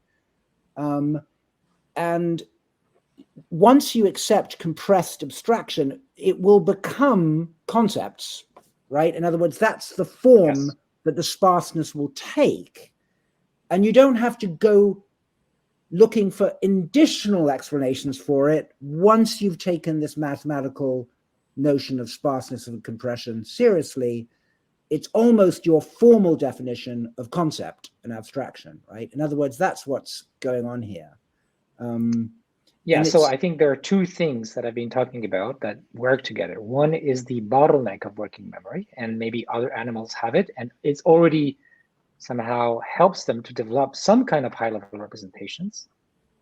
And then there is the policy that is really good at figuring out what you should put in that bottleneck to get the most juice in terms of compression. And that policy is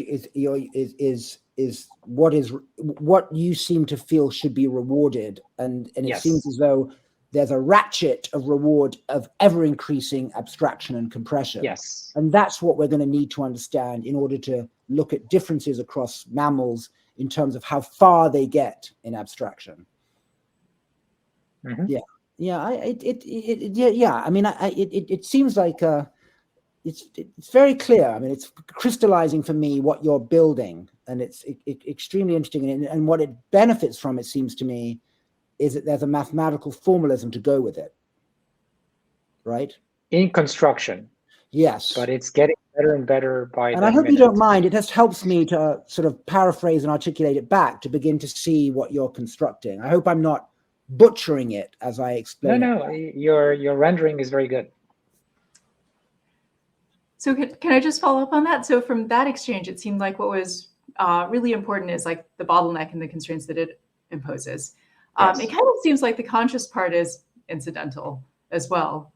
So it's like some kind of bonus that you think your story might also contain some puzzling features. Yeah, but it's on the face of like the explanation I gave for subjective experience, it seems to be a side effect of something that has a functional purpose for the bottleneck and the sort of duality between like discrete things and continuous things and sparse dependencies and all that. It's just a side effect. Now, I'm not saying, of course, that it is the case, but if you follow that reasoning, subjective experience doesn't have a role directly, but it's just, it comes out of the fact that you have that dynamics, you compress information into these discrete attractors, which can then communicate with words. Right, but you're not committed to this as like a story about. I'm not committed to anything. I'm a scientist. Okay. Except the truth, if I can. Well, if you can recognize it when you see it. That's right. Yeah, so But so it seems, let's say, okay, let me be, it's compelling as far as I'm concerned. Because you get all of these features that seem so mysterious about subjective experience to just come out naturally of that model. I guess it's not as obvious to me as it is to you that they do just naturally fall out of the model, because I put this in the question thing as well, but it seems like, there are lots of cases where there's stuff going on inside your body that you can't articulate in words. But we don't think all of that is conscious. Or we don't. Right. Well, okay, but that's, okay, so that's... your capacity to express doesn't seem like... But it does follow, Rosa. I mean, it does seem kind of intuitive to me that if you're going to have these more abstract objects in working memory that you have to do compositionality with, that you'd want to be looking at what's in working memory overtly. It makes complete sense to me that you would be manipulating these objects in working memory and be aware, just like you're aware that you're juggling some balls when you first start. It just makes sort of sense to me that you're looking at these things and you're rearranging them like counters on a table surface, something like that. The operations of working memory are not necessarily conscious. Sorry, go on. Sorry. The operations of working memory, John, are not necessarily conscious. No, I'm saying that when it gets to abstract, you can imagine some are, right? When you go, oh my God, what were the 4 paintings on the wall that I just saw? There is a conscious version of working memory. Which is different from, it's not a requirement for working memory to be conscious. So I want to make that distinction very clear.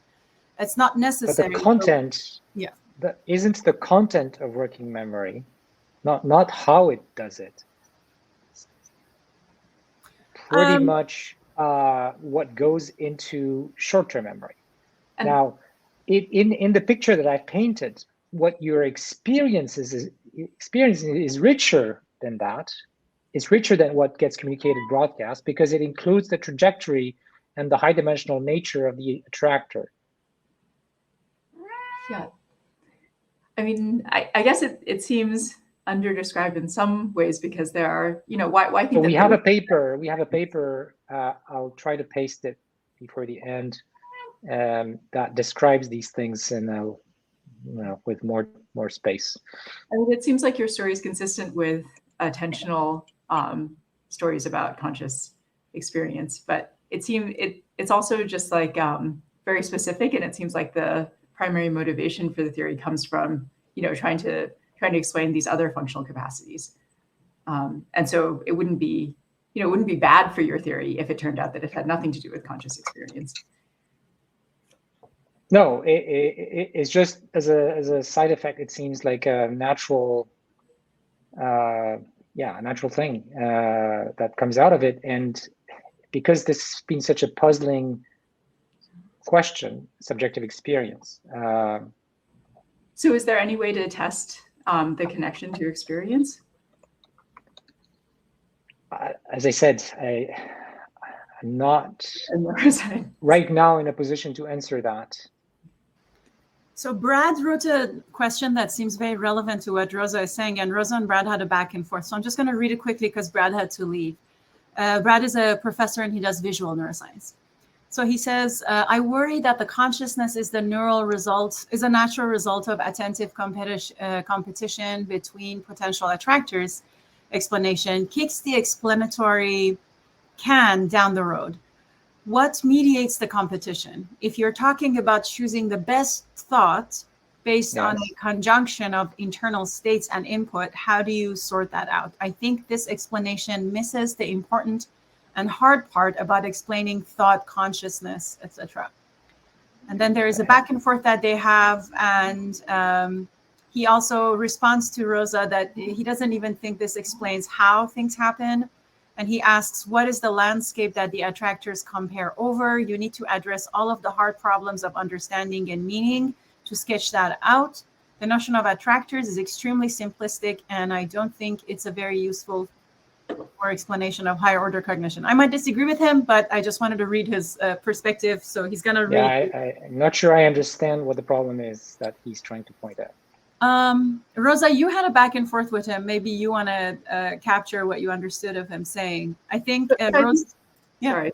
I mean, I think he thought that, saying that there's competition between possible settling into possible attractors, determining the content of your experiences, sort of describing the phenomenon, right? It's saying it's basically like redescribing what it is to have one experience rather than another experience, and saying something about what you think the physical correlates of those are, described at some level of abstraction. But it's not explaining why it is that you get the outcomes that you get. It's not explaining how. No, but it does. If you then go back to my sort of mathematical theories about how you can learn to shape those attractors to obtain the inferences that you want. So all this GFLNet stuff is all about how do we train neural nets so that they will produce a sequence of stochastic decisions that give you kind of high reward with just the right probability. And that corresponds to probabilistic inference. So these attractors don't come out of nowhere. They come out of a learning machinery that makes them as they are so that you will sample the attractors with just the right probability if you train long enough. They're the consequence of having already learned, right? So like these attractors are things. No. Things like the GFLNet tell you how you could learn them. How you could learn to have this particular set of attractors that you then sample when you're doing it. But the sampling is part of the learning as well. Yeah, I'm not sure I understood that. And I think this is also related to another question that I had. It's a standard thing in machine learning. So like in EM, for example, or in variational methods, you have a model, so things you know about the world, which may be like probabilistic, and you have an inference machine. And in general, learning the model is very difficult because there are latent variables, things you're not sure of. The inference machine is going to sample the latent variables given the things you observe. So that's what it does. But when it does that, it becomes easy to learn the world model or to adapt it. So in other words, the inference machine is helping the world model figure out how to learn. And the world model is also training the inference machine, because inference machine itself is trained to try to be consistent with the world model. So in other words, they're both sort of teaching each other how to behave. And then you can write things mathematically that says you can jointly learn them so that you better fit the data and compress it as well as you can, right?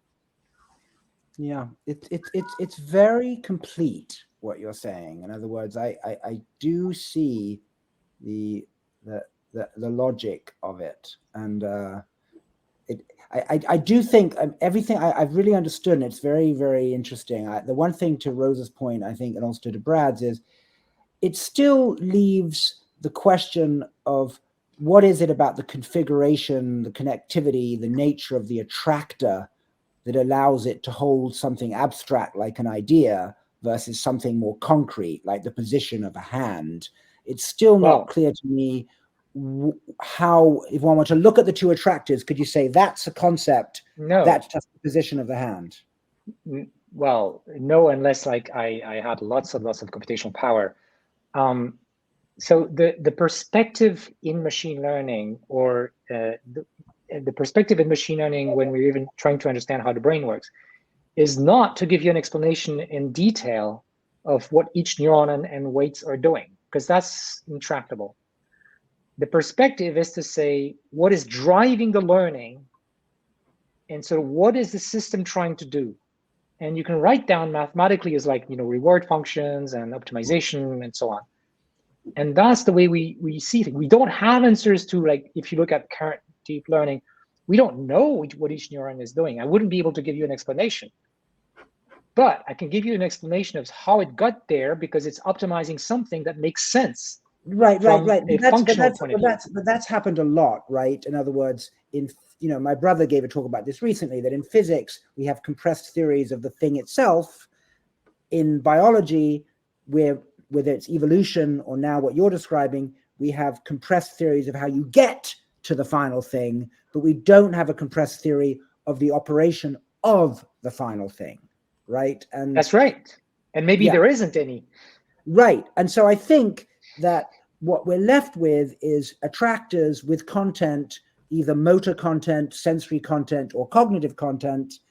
We can tell a story like yours, which is you go from the sensory to the cognitive as forms of more compressed abstraction, and you've got a very nice story of the origin, and I like it, but we're left not knowing, frustratingly, what it is about this attractor that makes it a concept, and this attractor is a sensory experience. That's very possible. Yeah. At least my theory doesn't answer that question. And I think it's nor very does important. any theory currently answer such questions in like modern neural nets. Right. And I think it's just very important sometimes when people are listening to extremely subtle and lovely sort of positions you're taking, that the origin story begins to lock into place very nicely. And I've certainly learned a lot today, but it's not a theory of the content. And we had exactly the same conversation with Earl Miller, who was also talking about the dynamics of the manipulation of the contents, but he had no theory of the content, right? No, so in other words, and I understand. So I've spoken to Yeah. neuroscientists who dislike the idea that we are coming up with these theories that don't tell us what each neuron should be doing.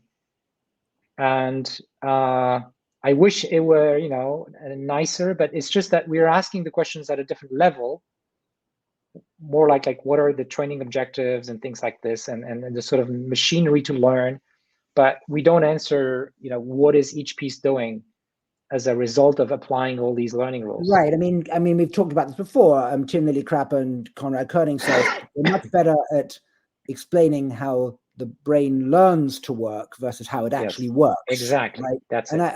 I think and I think it's really very deep, right? Because I think a lot of people would think that the system 1, system 2 distinction would rest more on a content claim. But what you've done is shown a learning origin for the difference between system 1 and system 2. That's exactly what it is. And I have to say that until this conversation, I had been under the misapprehension that maybe you were trying to come up with a steady state operation theory of system 2. But what you've actually done is shown its origin story. And that's extremely interesting because it lends credence to the existence that we have somebody in the chat saying that there's no such thing as system 1, system 2, that there's just a false dichotomy. And I have to say that what you're doing is actually lending credence that we should keep to some kind of distinction like that. Yeah, it's not, the word system I think is wrong. It's not like there's a piece of your brain that's system 1 and a piece that's system 2 in my story, but there are functionalities that are associated with that. Absolutely. Yeah. John just left the screen. I'm having the best time. This is very deep stuff. I think, forgive me for being excited about it. No, that's okay. That's the salon. That's what the salon is about. So Daniel, you've been patiently waiting. Please go ahead and ask your question. Yeah, your question was one of the top voted ones. Hi. Yeah. Hi. Can you hear me? Yes. Yeah. Sweet. So I'm a graduate student, so I'm trying to learn all of this and trying to figure out how GFlow net works. And I'm curious, you said at the beginning that the model should know if it's wrong and should have some representations about its own state. So what do you think about meta representations and how the model fits an internal model about itself? What representations? Meta representation? Meta. I don't know what that means, sorry. So representation is about the model itself. So it's... Oh, you mean like from a cognitive science perspective? Yes.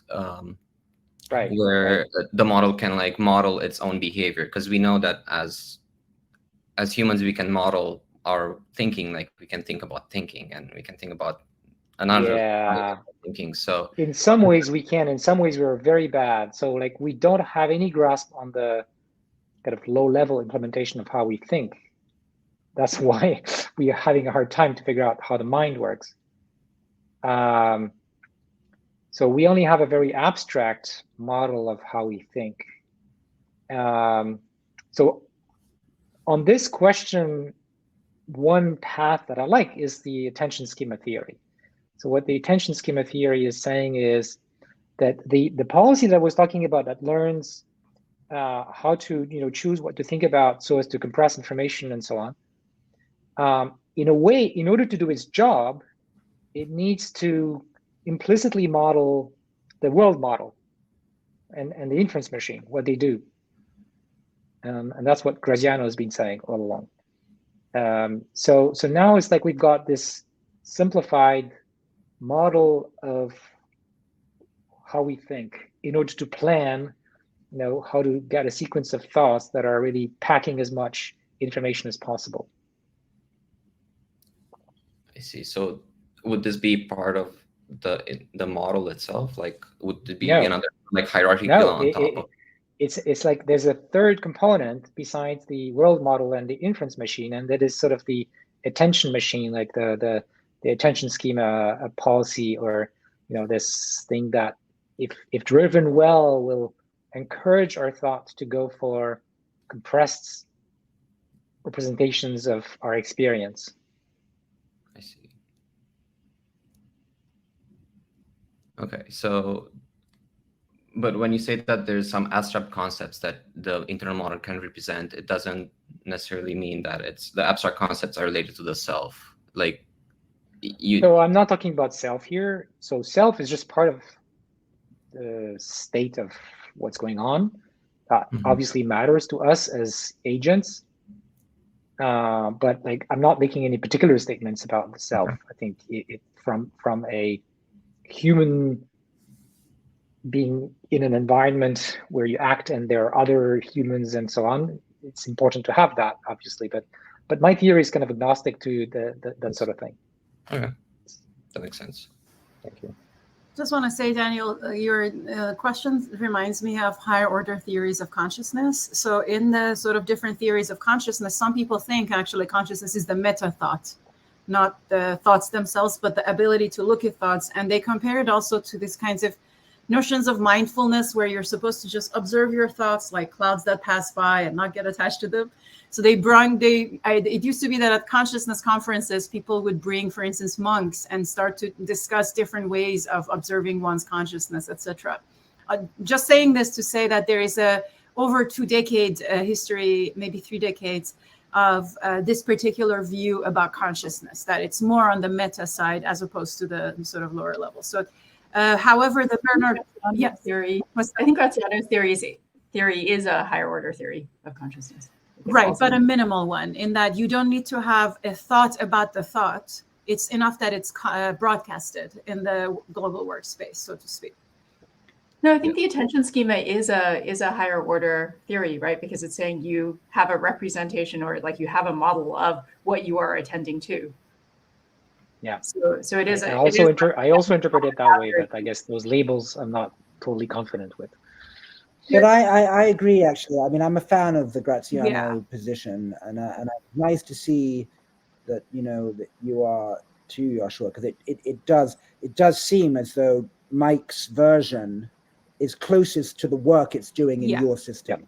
Right? I was talking about Bernard bars versus kind of the ability to actually think about the thoughts. So the second order, higher order thought is not happening, is not required in the Bernard bars idea, at least the way I understand it. So that's what I was comparing with each other. I think you were comparing Graziano with the higher order, right? That's the, Rosa, I think you were comparing Graziano's work with the higher order, or? Yeah, I was just saying that Graziano's work seems so we're talking across. I was comparing global workspace with the higher order thought. So sorry, I missed that. But I think to the extent that Daniel was asking whether Yoshua's theory was a higher order theory, I think the answer is yes. In the same sense as Graziano's. Yes, yeah. But the global workspace would not require that reflection. Yeah, if you only had the global workspace, then there's no need for this metacognition. Exactly. Yeah, that's all I was going to say. Thank you so much, Daniel. That's why this is much better. That's why, this is very nice that you need the higher order version to get your system running, because it intuitively all begins to click. I agree with you. Yeah, but as you were saying earlier, the problem with higher order theories is that it seems like they don't directly give you a story about what the contents are or why the contents are what they are. No, but that's true. But I mean, Yoshua's kind of just admitted that we just don't have that, right? And that's also a problem in neuroscience. In other words, neuroscience is equally unsure how to get the content right. You can't look inside the brain and go, oh, there's the notion of shoe. Right? At least you have like the beginnings of how it might happen. Like you think you might train some machine learning thing to predict from the state of the brain what you're thinking about, and that seems to be working, right? But still, it might not be localized in a nice, neat way that we wish it was. So Daniel, if you have a follow-up, please go ahead. Otherwise, I'm gonna. No, that was all I had to ask. I was curious about like how global workspace theory works with the higher theories, and how does the GFlowNet like fits into the picture. Got it. That kind of Okay, be careful. Like GFlowNets are just a machine learning framework. It's not a theory about the brain. It just was motivated by things that I kind of liked about conscious processing and the global workspace theory, but it's just a machine learning framework for learning how to sample like posterior distributions and stuff like that. You still have work to do to convert that into something that's, say, biologically plausible, and also even on the machine learning side, there are like some holes. How do you do what I call partial inference, which the workspace does? That is, you don't need to instantiate all of the latents like normally in machine learning, but you're able to learn from little bits and pieces that the workspace bottleneck allows. And also remember that I asked earlier from Yoshua whether he thinks the GFlowNets have these kind of notion of consciousness, and he said not yet. So this is not the stuff that Yoshua was saying earlier. GFlowNet doesn't have all of them yet. No, because you would need the tractor theory to get all these like subjective experience properties. Right now, they just like directly deal in symbols and probabilities. It's also important to understand, I mean, what you've done is you've done both, right? I mean, you've got this notion of overt conscious awareness of the manipulation of these abstractions in working memory. And you've got the subjective notion of consciousness, which is that the network is so huge and spilling over all over the place that you get so basically in the animal literature, they talk about reflective consciousness and subjective experienced consciousness, right?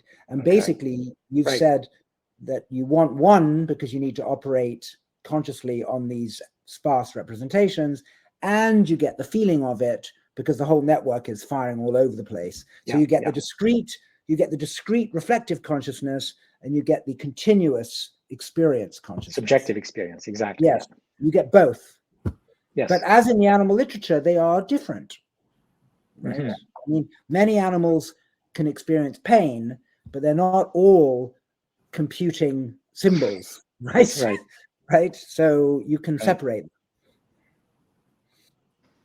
So our next question is by Jason, and not only was his question highly voted, but also Melanie personally recommended it. So go ahead, Jason. Okay. Yeah, Yoshua, I love your work with GFlowNet. I just learned about it, and I think it's really fascinating. We've been talking a lot about like the connections that GFlowNet framework has in neuroscience, which I think is nice, but I thought it might also be nice to deal with some of the computational side of it. Sure. So I was wondering if you have any like intuitive summary on how GFlowNets are learned. And secondly, what do you think is like the foremost challenge that's currently existing that's preventing it from being used in very complicated environments? Okay, I'll try to answer both of these questions. I assume most of the audience has basic understanding of reinforcement learning, because it's something neuroscientists tend to know about. I think you might need to give a brief recap, because many neuroscientists don't know about reinforcement learning in the modern sense. They only know about conditioning experiments. I see. Thoughts. Yeah. Okay, so in standard reinforcement learning, which is like essentially what you get out there in the papers, you're training a policy. So a policy, think of it like a neural net that sequentially makes choices. And by the way, I'm interested in the internal choices, not the actions in the outside world. So things like thoughts and retrieving stuff from memory are internal choices. So there's an internal policy, like Gradiano's essentially, but you could include like memory access as part of that, that makes these discrete stochastic choices sequentially, and that controls how computation takes place in your brain. But if you think in general for reinforcement learning, what these policies are trained with, there's going to be a reward. So there's another piece of network that computes a scalar that says, oh, you did well. And you may get a sequence of rewards or rewards only later or whatever. And the policy is trained to look for a sequence of actions that maximizes the reward. So that's standard RL. And how you do that, okay, that's just math and algorithms. But it works. You get AlphaGo and stuff like that. The GFlow nets are different from the standard RL. You can see them as an extension of RL where you're trying to do something different. The objective is not to maximize reward. It's to choose the sequence of actions with probability for the resulting object, like your thoughts that you're constructing, that is proportional to the reward. So in standard RL, we're trying to find like the best thought. In GFlow nets, we're trying to pick a thought with probability proportional to the reward. And that turns out to be just the right thing you want for Bayesian inference and all kinds of questions where you want to have a diverse set of possible solutions to a question. So whereas like the RL will just go for the one thing that it thinks works best, and it will not explore in a natural way like what the GFlow nets will do. Right. So the thought here is the trajectory, right? And action is selecting a symbol. Yeah, trajectory will be a sequence of actions and corresponding sequence of states. So you can think of the state of the brain if you want, and the content of working memory and short-term memory and so on. Okay, yeah, I think that kind of makes sense. So how do you like computationally make the trajectory probability align with the reward? Well, that's just math. So we can write down a loss function. In other words, a scalar quantity that each time you sample a particular trajectory or a piece of trajectory, you're going to get that reward. And then if you take the derivative of the loss function, not of the reward, if you take the derivative of the loss function and you update the weights that do these sequential stochastic computation, which might be like the attractors we were talking about, then in the limit where you train long enough and the network is big enough, it will learn the exactly correct thing for doing inference. In other words, sample the thoughts, the objects of interest with probability proportional to the reward. And if the reward is like your world model as a probabilistic entity, then you will do the right posterior inference. Okay, and when you guys talk about attractor, do you is the complete trajectory an attractor or all of like the intermediate states? No. An attractor is the sort of asymptotic place where the trajectory converges. Oh, I see. Okay. Yeah. Right. So in a dynamical system, the state evolves with time, even continuous time, or discrete time, doesn't matter. And if there are what we call contractive dynamics, it will tend to converge somewhere, maybe with noise in the case of a brain, but it will sort of hop around the attractor. In the case of, the way I think we think, we're not going to stay there. There's some control machinery. Once you approach sufficiently the attractor, there's no point in staying there.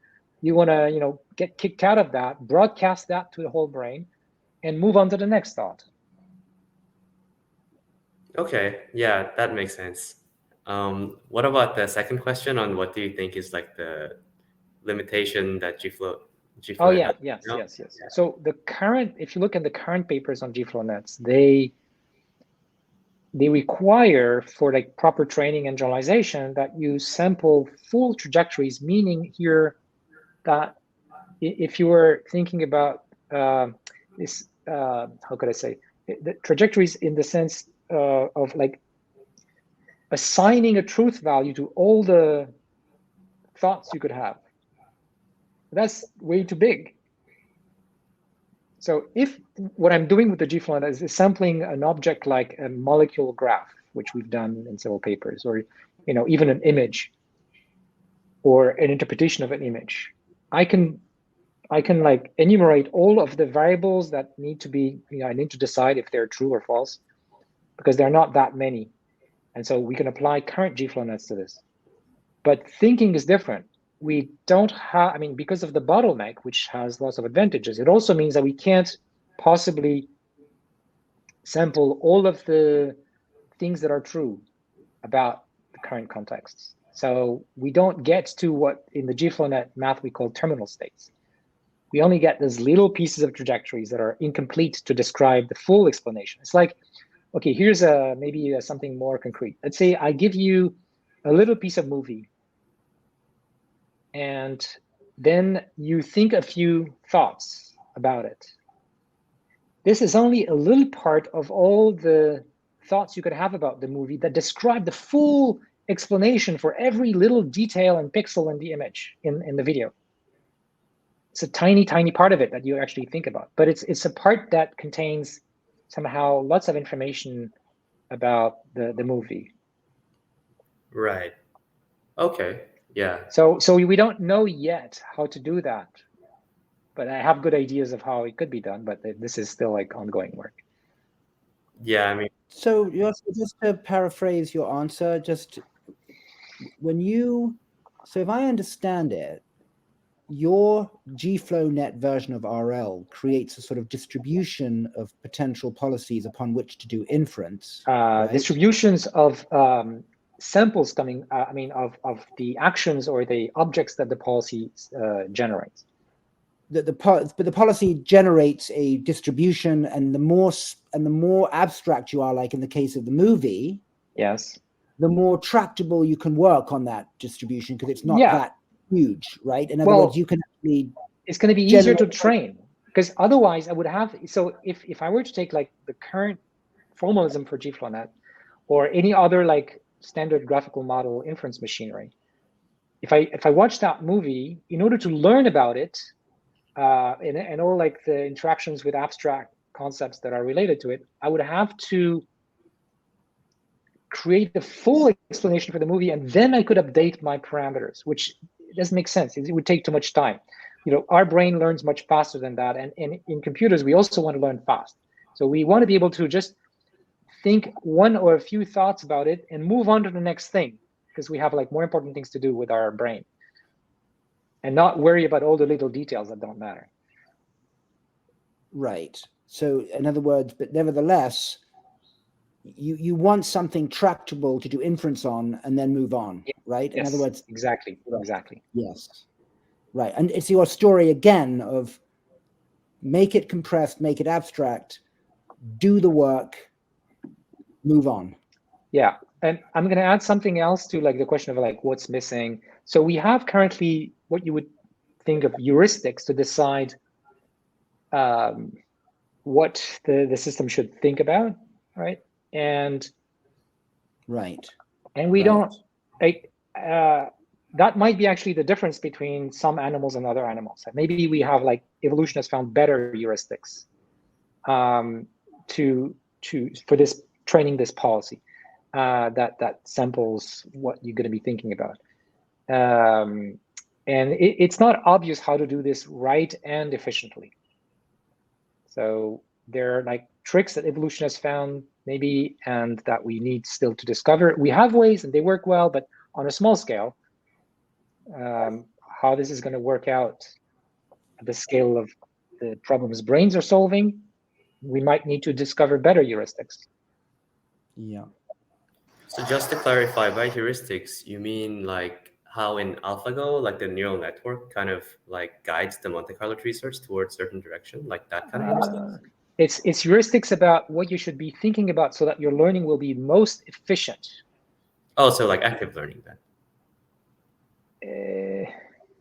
It's not, so active learning usually is understood as you interact with the outside world and you decide what to do in order to acquire information as efficiently as possible. Here is a kind of internal active learning, like what should I think about this movie that's going to teach me the most that I didn't know already and compress the information about it the most. And that, you know, there are various ways you can think that are reasonable that you could do that. And we've implemented some simple things, but there's you know, I don't feel like we've exhausted that research direction at all. I think, Jason, I think this is a general mystery when you think about selecting actions in order to find the ones that are most rewarded.